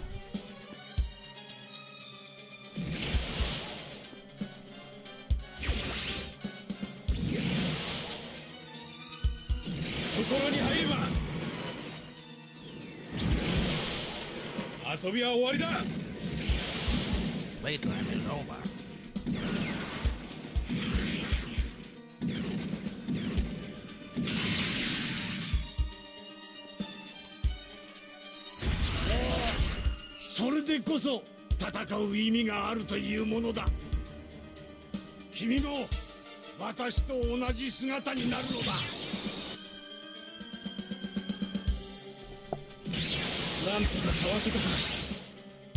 Excellent work, Titans, guys.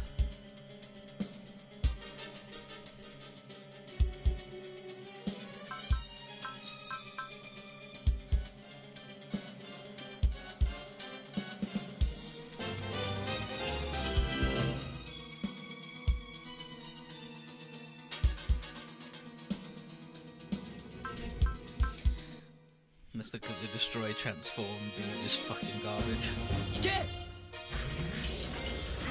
Just awful, just the stupidest shit. Imagine a giant Gundam turning into a big Zam, but somehow it sucks. どこにでもお祭り騒ぎが好きな連中がいるものだ。黒はいい、黒。だが乗り手がな。この Black 光 versus black. 受け My ていただこ style.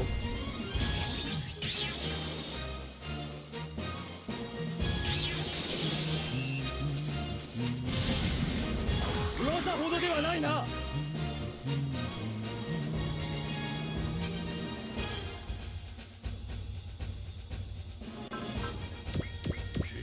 Pressure punch. No. Thunder break. Super skewer.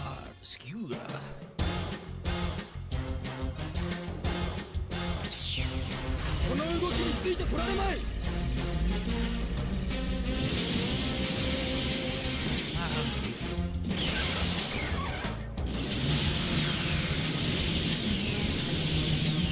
機械を。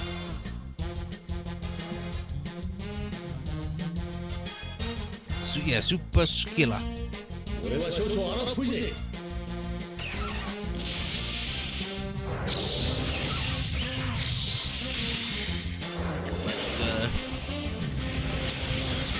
The monster whirlpool thing. サンダーブレイク。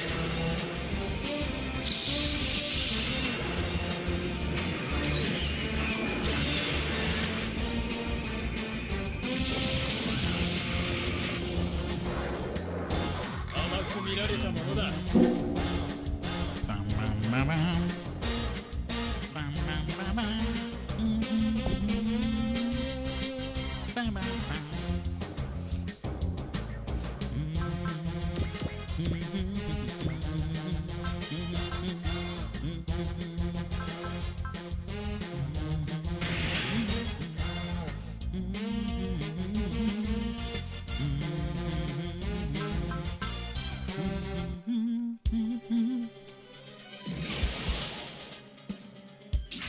遊びは終わりだ。遊びは終わりだ。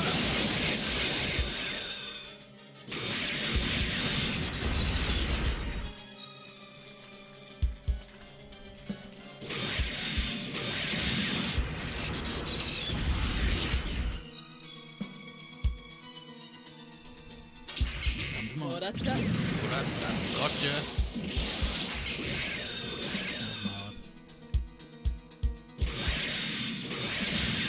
吠えるだけでなく噛みつくこともし。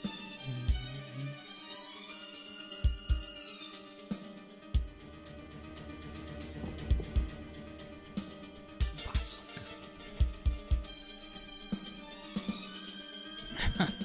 Never thought I'd be fighting Basque and Jamaican like this. Still, I'll stick with those who value my skills. And someday I'll pass even Sirocco and stand at the top of the Titans.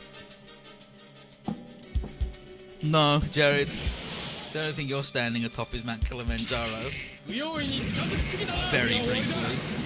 Doesn't even happen in the movie version. That's like, so the movie version sucks in a lot of ways, but that's like the second biggest one is that Jared doesn't get thrown off Mount Kilimanjaro.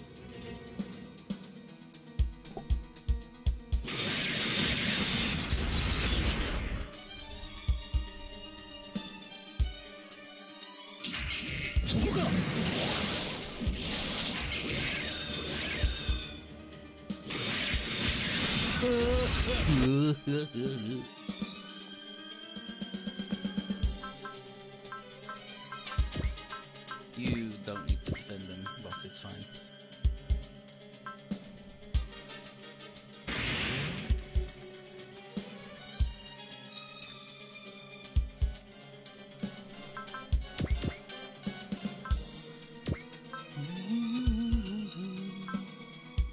Triple Mega Sonic Cannon. 逃がさないと言ったはずだ。 Not running from this.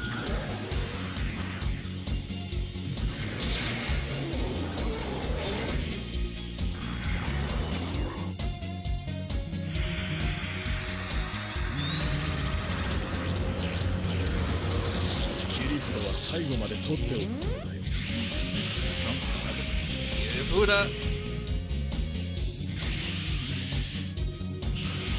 Love it because he talks about his trump cards.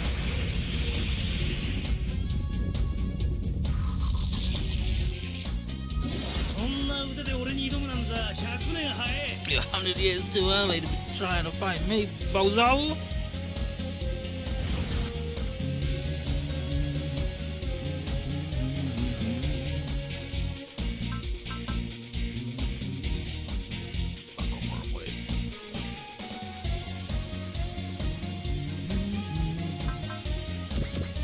Yeah, that's what's had an impact, mate.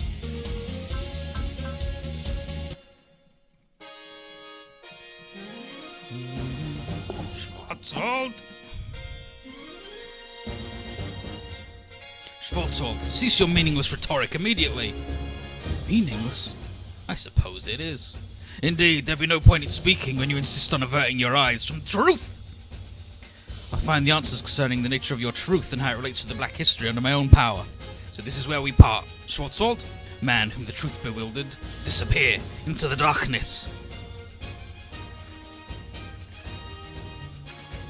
奈落の底に落としてやる。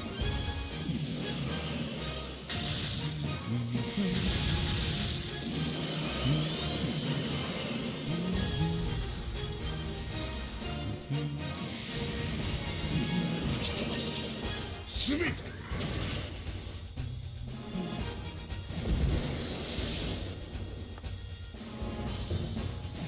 これが神の作りし者の力だ。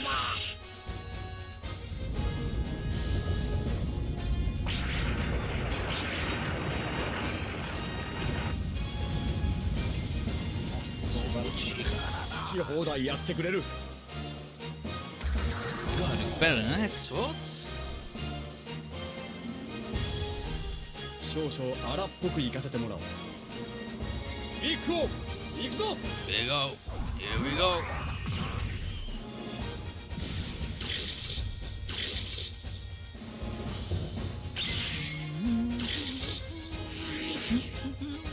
しばらくこれがこの戦いの真実だ。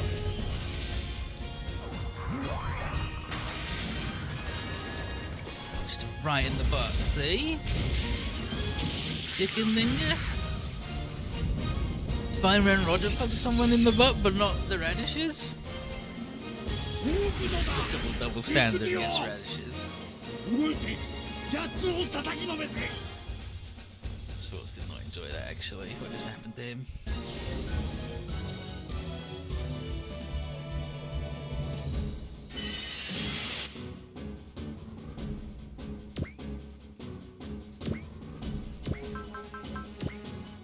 So, this boy has a line.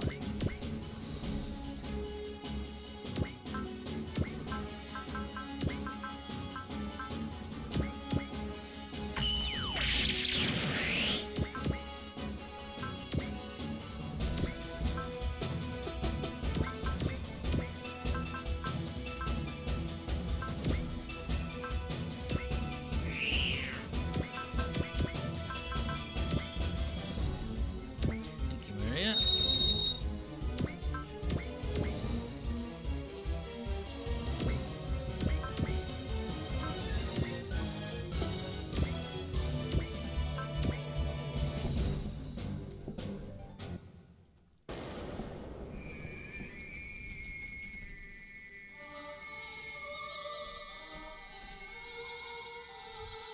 Oh, still haven't opened your eyes, hmm? You don't know what you're doing at all, boy. Hilarious! You're certainly a fragment of the truth, and you have the power to lead this world to it. The power to lead the world to the truth? He needs the white doll?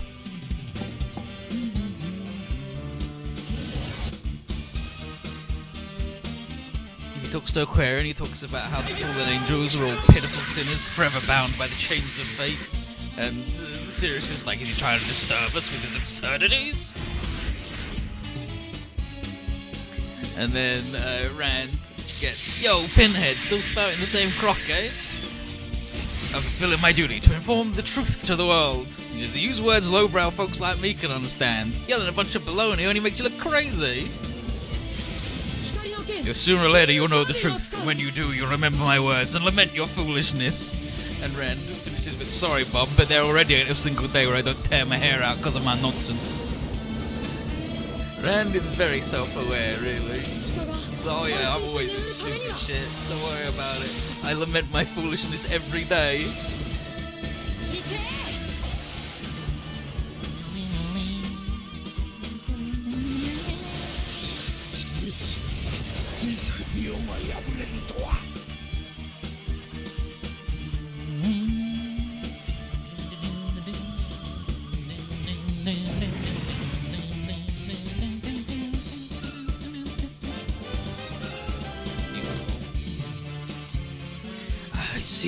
I see it! The world draped in flames, and from its ashes a new world is born. This is the truth, the advent of the great power. What is it you know, Schwartz? I've led you to the truth, and now that my duty is complete, I shall take my leave from the stage. Farewell, Roger Smith.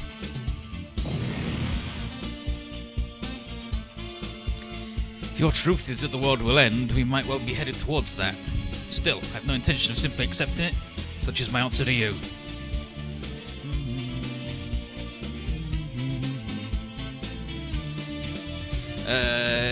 Gainer versus him, he's like, this truth of yours sounds like some really bad stuff to me. I don't want no part of it.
Nanomachine unit for the health regen, solar panel for energy regen, and Vesca's an A&M. Okay, well I do kind of want to get both the Frost Brothers, to be honest. Because those items are fucking good. If I can only get one though, I want the energy regen, obviously.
Thank you, Roma, for removing this man.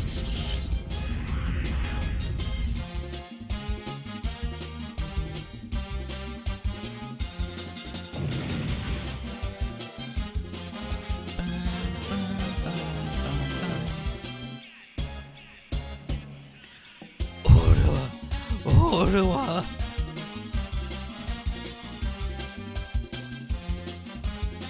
So things Daisy starts to get ready. He's like, "Ow, Stella, where? I'm." And then he blows up. And if we'd managed to rescue 4, she'd be like, "Resting. You don't need to fight anymore."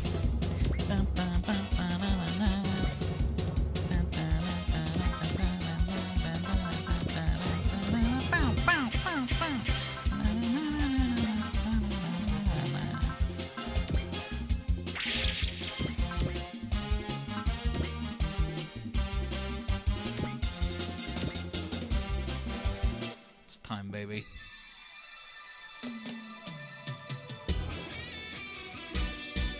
私の邪魔をするな。切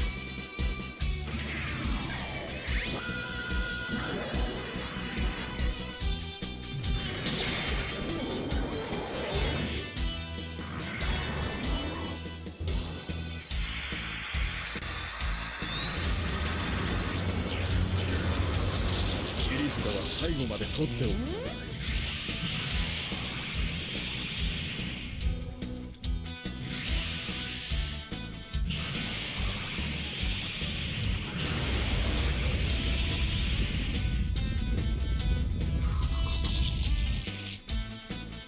見たか、この華麗なるハンドルさばきを。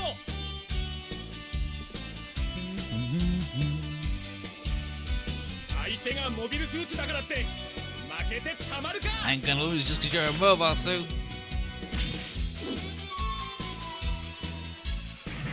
Oh no. Oh no. Ugh.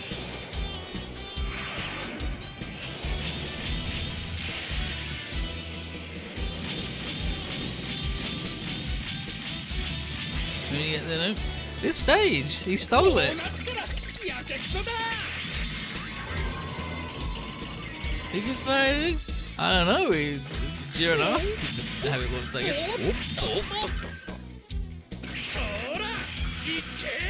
Alright. Go!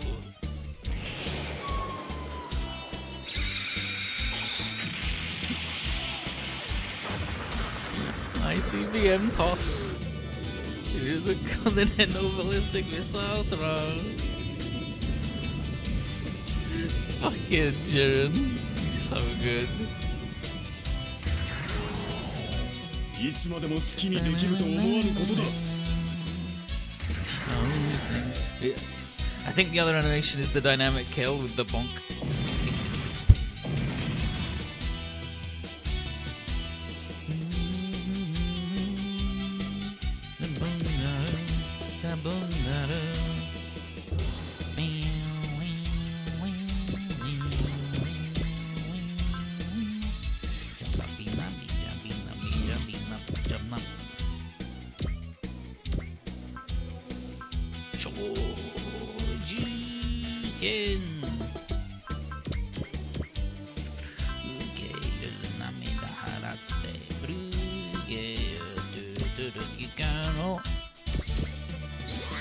It is an ammo move. He's got exactly one shot and he needs to get refilled.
always seem to go home.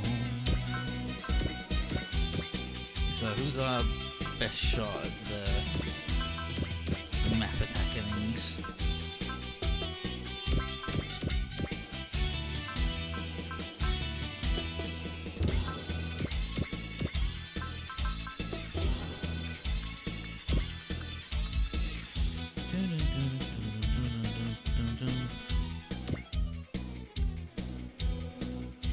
Gotta be the cheeky little man himself, Renton Thurston.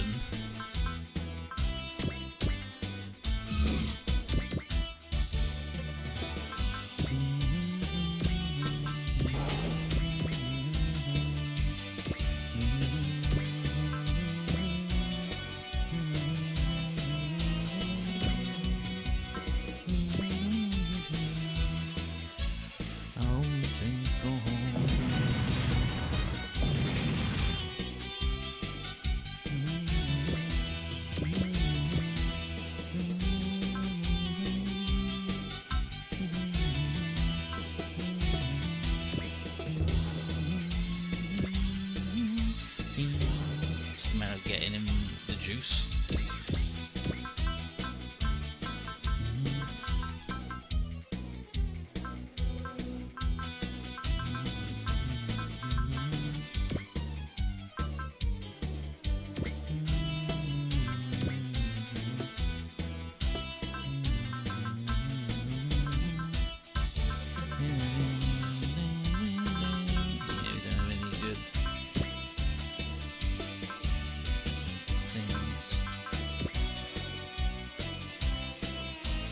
You won't have enough to do it next turn, but the old double attack would be nice, wouldn't it?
Who else even has a map attack? Roger has a map attack.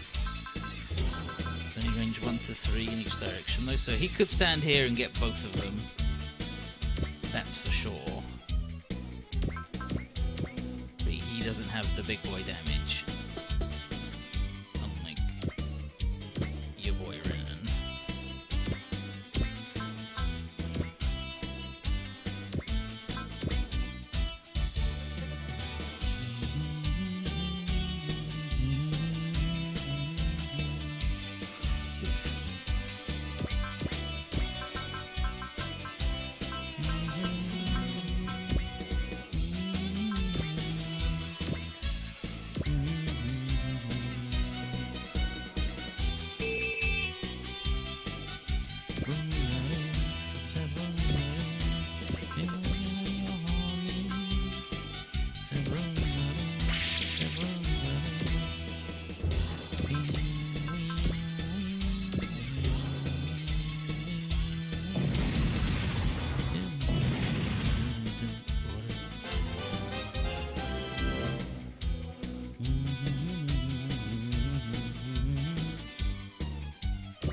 So Leal has give someone plus 10 morale, bless, luck, and the heal.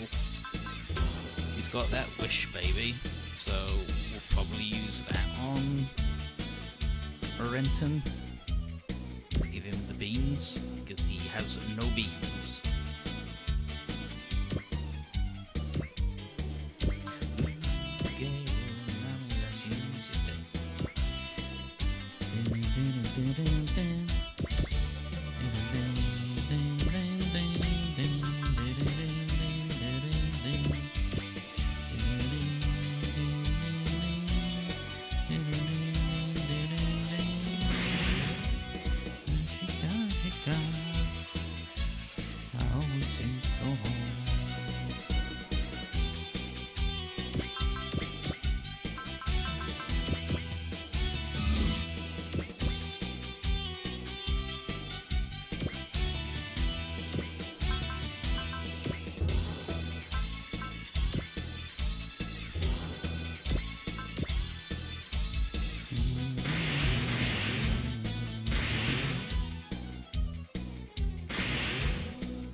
Full power.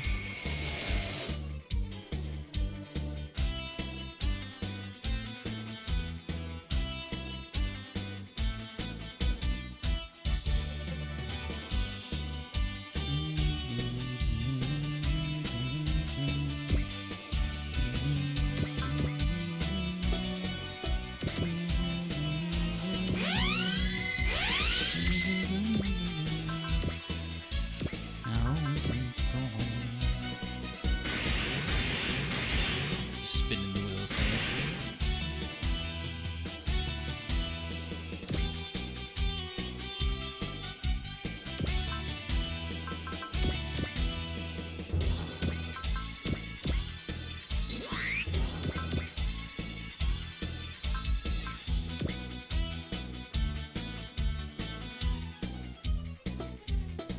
Actually, that boy's gonna have the moon. This boy's gonna have the moon. So if we can get him like there, right?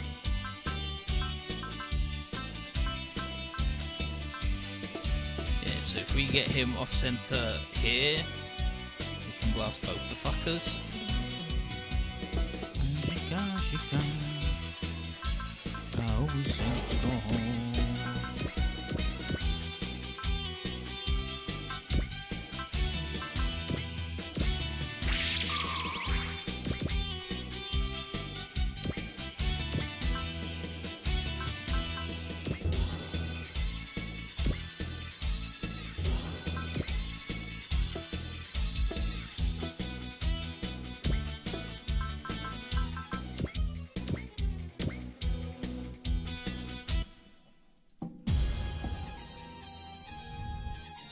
Logos? You bros are pathetic, joining up with those Logos losers. Really?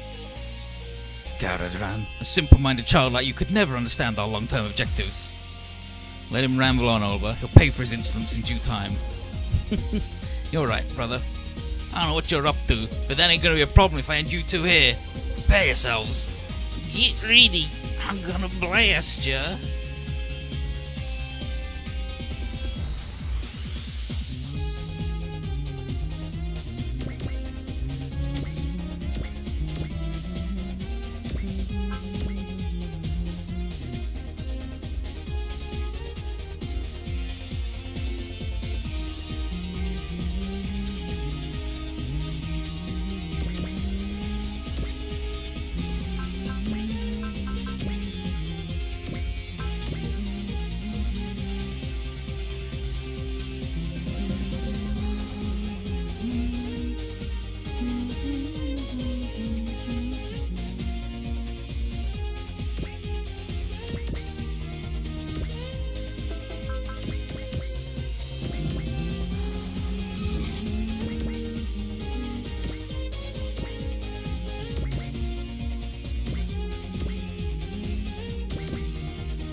Who's the other guy that hasn't moved then?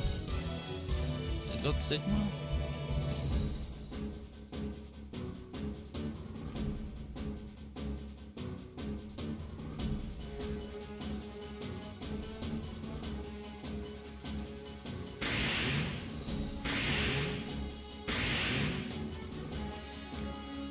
Okay, they don't take that much damage from them. Or the all attack at least.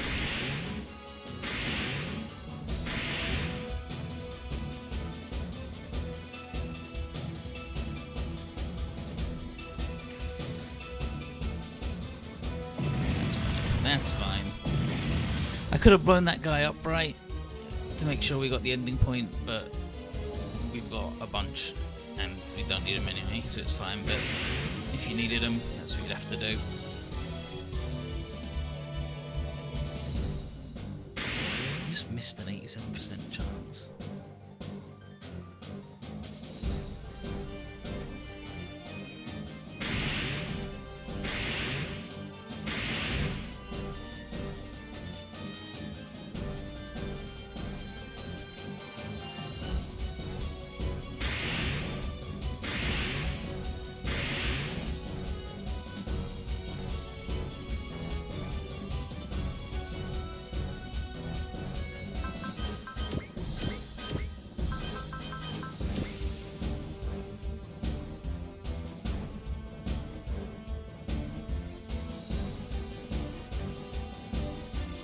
Very mature Shagya, you absolute fucker. Complete bastard. Never mind. Impossible to get the ending point. Nah, you just gotta be smart.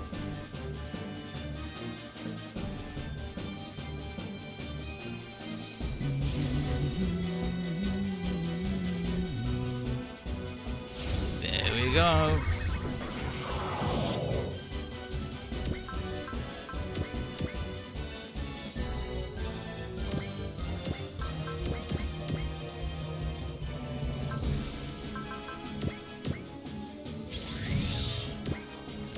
That so you can fire this.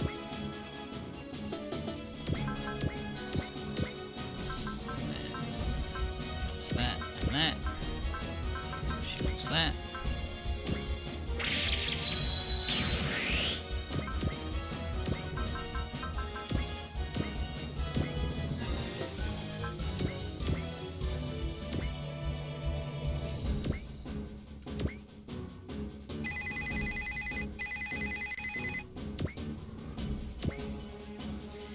Think he can do 8k to both those boys? I believe he can. With the double damage.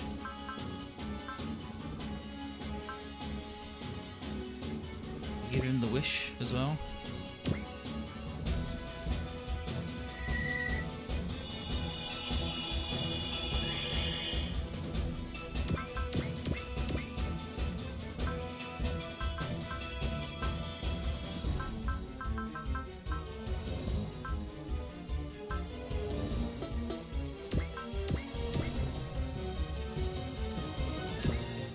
So now we just got to make sure that everybody else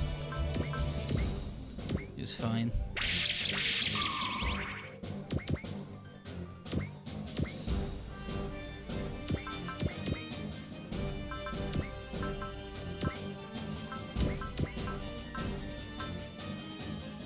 Okay, no. They need to get out the way. Because Far can't take that at all. That's never happening in a million years.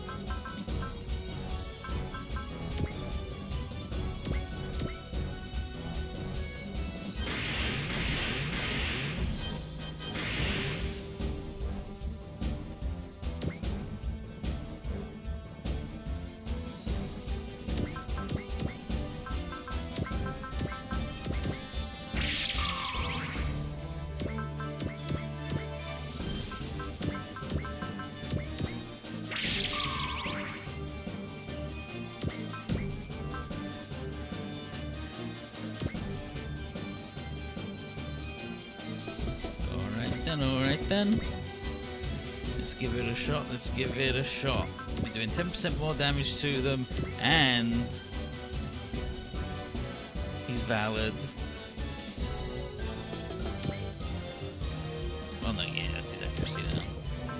So あなたに力を。ツインサテライトキャノン Twin satellite cannon launch. Fire!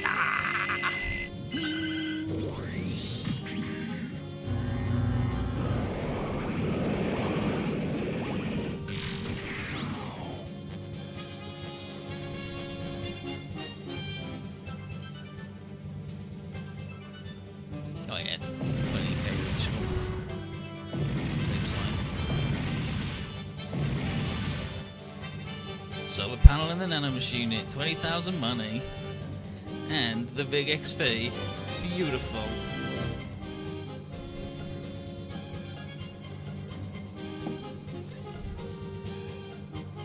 So, Armor versus Olva. It's like such a dark pressure, hatred. He goes, that's right, Armor, but you must now pay for intruding into the minds of others. And it's like, wow, the hatred could consume everything. So, Olva and Shagya say it's impossible to continue and pull back, and Olva figures that they've done more than enough. Gonna leave, and Shagya like, yes, nice job. He goes, I've taken too much damage, gotta leave, bye. And then Roivy's like, those stubborn boys. Find it weird they ran off so quickly. And the Wits is like, yeah, they probably regret siding with those Sage Council losers. But Jamil doesn't think that's something the Frost Brothers do. They're far too devious and cunning. They're up to something.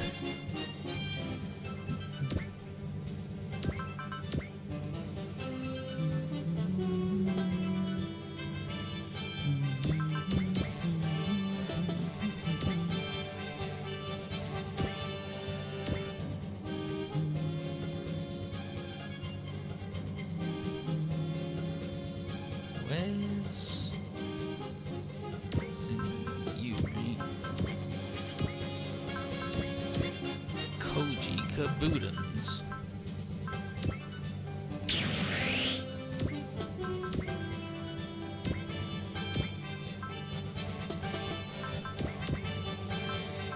It's literally one square more.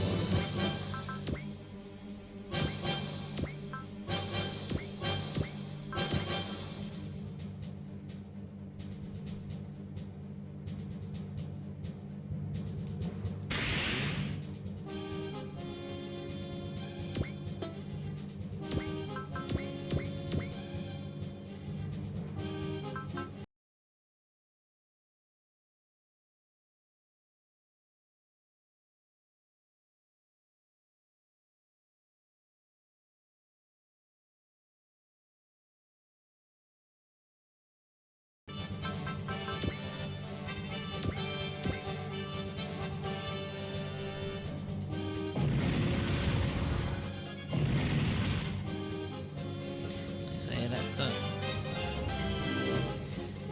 so like lady just like, oh jeez, I gotta pull out, retreating. Yowza. Now we just gotta blow up these guys, which we should be able to do. There's only 3 of them left.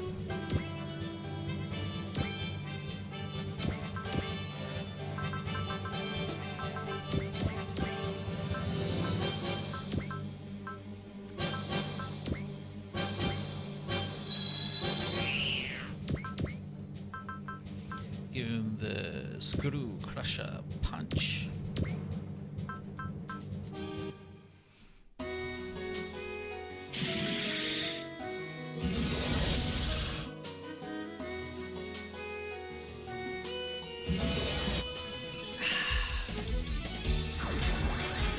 なんとしても通してみせる。ルナ、エイナ、ソルグラビトンスパイラルクラッシャーパンチ、スタンバイ。了解。行こうよエイナ。はいルナ様。ソルグラビトンスパイラルクラッシャー Punch! Abari loves his double-handed spinny rocket punch. And he's right. Damn it, he's right. これでお分かりいただけましたか。私たちの力を。 And that's our power. He's too good, boss. Ah. He's overskilling.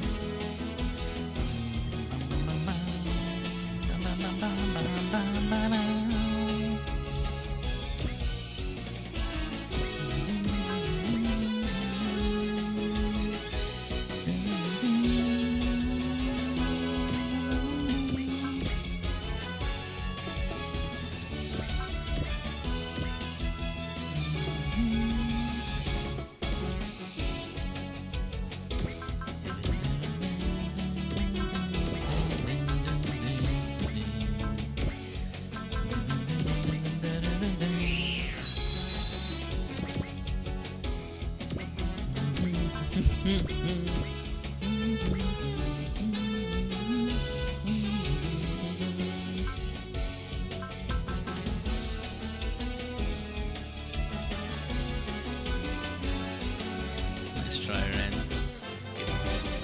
What a big boy.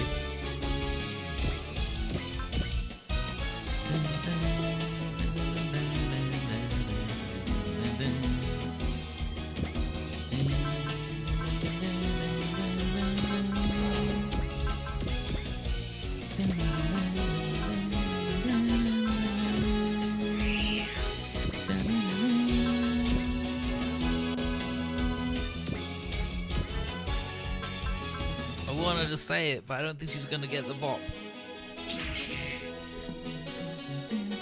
グラントルーパーの実力その身で味わいなさい She got a battle power, a Grand さ Trooper. あこれで終わりにしてあげる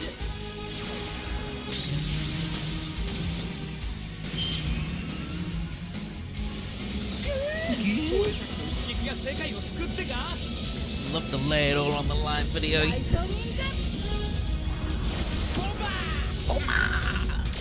Damn, he's not gonna say detonator, because Alex knows that you do a bomber when you're a super robot. Oh, he's ejected. She got him. Fucking hell, she got him good as well. ボンバーって Bomber? What? Still didn't say the line, but that's okay. That's okay. We got another good one instead.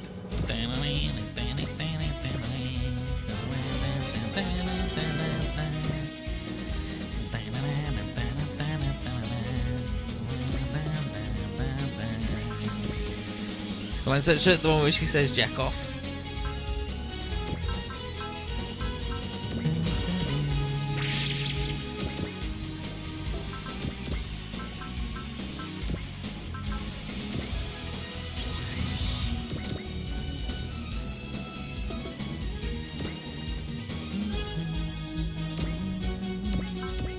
Do you have anybody?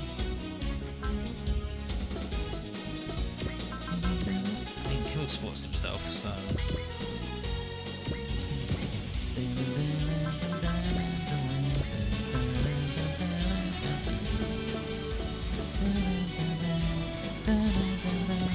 fuck you, Jared.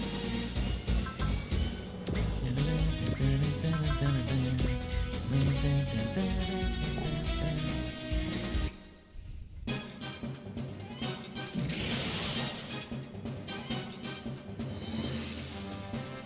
まずはこちらで足止めをすると集中させれば。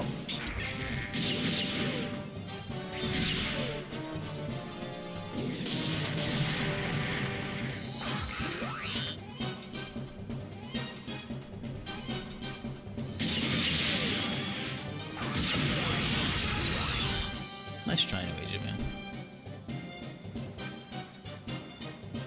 地球を汚染しているだけのティターンズなど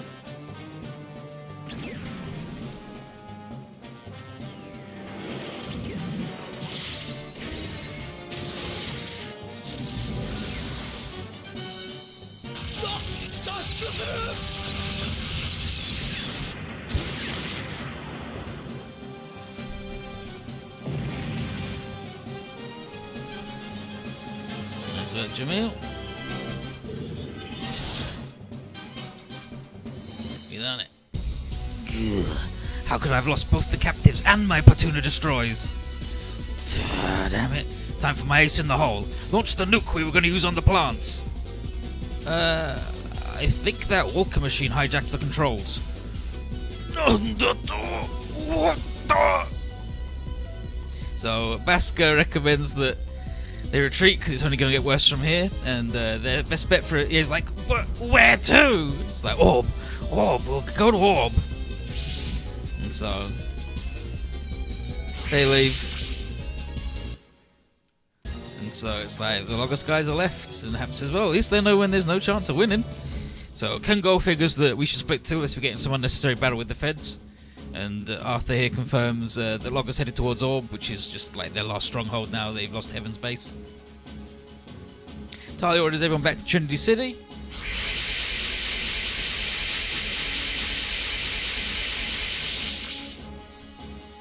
And Ma tells Jared that they can't go after us. She's like, Jared, we cannot pursue. He's like, yeah, I know. Better have Zuth take out the trash for the Federation. And Dewey's like, Holland, you're powerless. And it doesn't matter if you found a partner for Eureka. I'll be the one to save the world. Yeah, we can't launch the nuke. Someone else has got it. Oops. And so at Trinity City. So Arthur agrees with our theory that a dimensional quake must have happened in the last moments of the Black History, and all the legends passed down among the innocent seem to indicate that.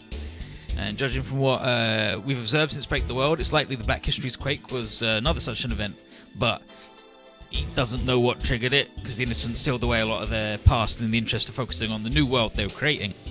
And he guesses that the Innocents kin the Moonrace are in the same boat. Talia asks if he's suggesting the Innocent and the Moonrace share a common origin, and he says yes. The answer for that lies in the era following the Cataclysm, or the Black History. The people who somehow managed to survive the events were forced to leave the ruined Earth and make their living on the Moon. And then they waited for the environment to restore itself and used some amount of technology to help speed things up, but it's still a very lengthy process. Over time, some people broke with the ruling House Soleil and left, disagreeing with the claim that it should be the next generation who populates the Earth. And so these oppositionists became two groups, one seeking to return to Earth immediately, and one seeking some other place to live beyond the Moon. So the majority of the ones that went off into deep space went on to build and live in the first space colonies of their world, and they would eventually give birth to the Space Revolutionary Army. The other faction descended back into Earth, landing in Zora, in the Northern Hemisphere, and building a new civilization there, being the Innocents. Some fragmentation happened right as they arrived. Part of their group wanted to restore their old pre-cataclysm tech, and they moved to settle in the Southern Hemisphere, where they would advance and eventually give birth to the UNE. And then people began to live in North America, Inglesa and whatnot, and Siberia, and each one becoming an individual civilization. And that's all Arthur knows of the post-cataclysm era. One thing that Gwen doesn't get is why the North American and Gallian stance on technology differed so much despite the common origin. Is there a reason? And Arthur recalls an old adage that the promised land is forbidden and mustn't be disturbed by anyone. And that legend has been passed down for generations of the North American people, decreeing that unearthing of technology is taboo. And while Arthur doesn't know the reason for the legend, he assumes that something dangerous is asleep in that land, and it should stay that way. And he presumes that a relic of the Black History, but, North America isn't the only land to have those. And on that, Elchi wants to ask more about the Overdevil, and Arthur doesn't know much other than humans fought against fallen angels at the end of the Black History. Right, figures our only choice is to figure out more about the Black History and what ended it, and it'd be our only hope to do that is to look into the old Innocent cities and archives and hope to find something. But Arthur has another idea. There was a device that recorded these events, and if we could access that, we'd have all our answers. And that said, the device is underneath the moon's oldest and largest power station. That is the microwave station that powers the satellite system, and it's called Dome. This facility is under the control of the Queen of the Moon, supposedly, and it has all the events of the Black History stored within it. And from what Arthur's heard, the mind of a new type is also sealed in there, and Quattro and Jamil are like, what, the mind of a new type? And then Quinstein tells Arthur that we want to study the Black History to stop the dimensional collapse and ask for his help. And he didn't wish for a world like this to be born. The fact remained that billions live in it, and so he'll do everything in his power to stop its destruction. So he's going to get in touch with all the other innocents who live all over the world and get them to pull their collective knowledge to help us out. And that's like a pretty big deal. That's when the Minerva's Arthur comes in, and he just got a transmission from Durandal. In 2 days' time, at 1100 hours, Zaft will launch an attack on Orb to wipe out the Logos remnants. And so he requests that the Minerva split off from Zuth and assist with the operation, because it looks like Durandal's going all out for his victory. And here's Norb, looking at Renton, and he's like, I don't really mind. This guy stinks and it's making stuff difficult. But Norb wants to take a very close look at him because he managed to convince Holland. So Renton's got a lot on his shoulders. First things first, though, Norb's starving. He didn't get much to eat when he was locked up, and so Eureka offers some pizza. And he's like, oh, hell yeah, and give me it with loads of mayonnaise. And Gainer's like, does the mayonnaise have some sort of philosophical meaning to the Voldrak? And then Sarah's like, well, Tiptree wasn't like that, though. And then Jonah's like, I think maybe he just really likes mayonnaise. And then Gidget's like, he doesn't really fit what I thought was like the Voldrak's Pope-like guy.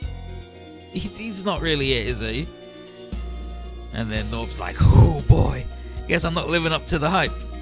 Alright, how about I show you guys something interesting while the pizza's heating up? She's like, whoa, you're taking your clothes off here?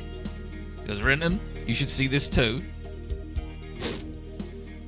He opens his robe. He's got a little drive in him.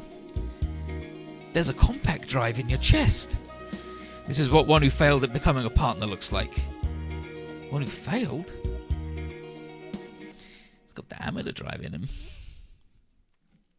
Meanwhile, in Paradigm City. And so, Alan has just finished reporting Swordham Big Duo's defeat to Alex. And Alex is like, Swartz too headed to the outside world in search of some vague truth. Alan says that things are getting pretty hectic out there, and Alex can't figure out why anyone would want to leave this peaceful city to go to such a place. And in fact, everything's been so nice and quiet since the negotiator left, almost like a plot thread that, like disconnected from the main story, was forgotten by the author. Alan asks if that's a metaphor for something, and Alex is like, take it however you wish, Alan. But Alex wants Alan to keep his nose clean. All he desires is order and tranquility, and not suffer anything that goes against his wishes to exist within Paradigm City. And if need be, he's got power he can use, just as was done at the end of the so-called Black History, as the Big's true Dominus, the Big no Shin no Dominus.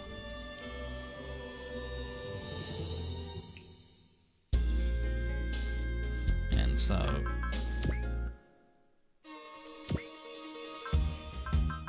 we can buy the Masala and the Gabthlete. So we got 2 new units.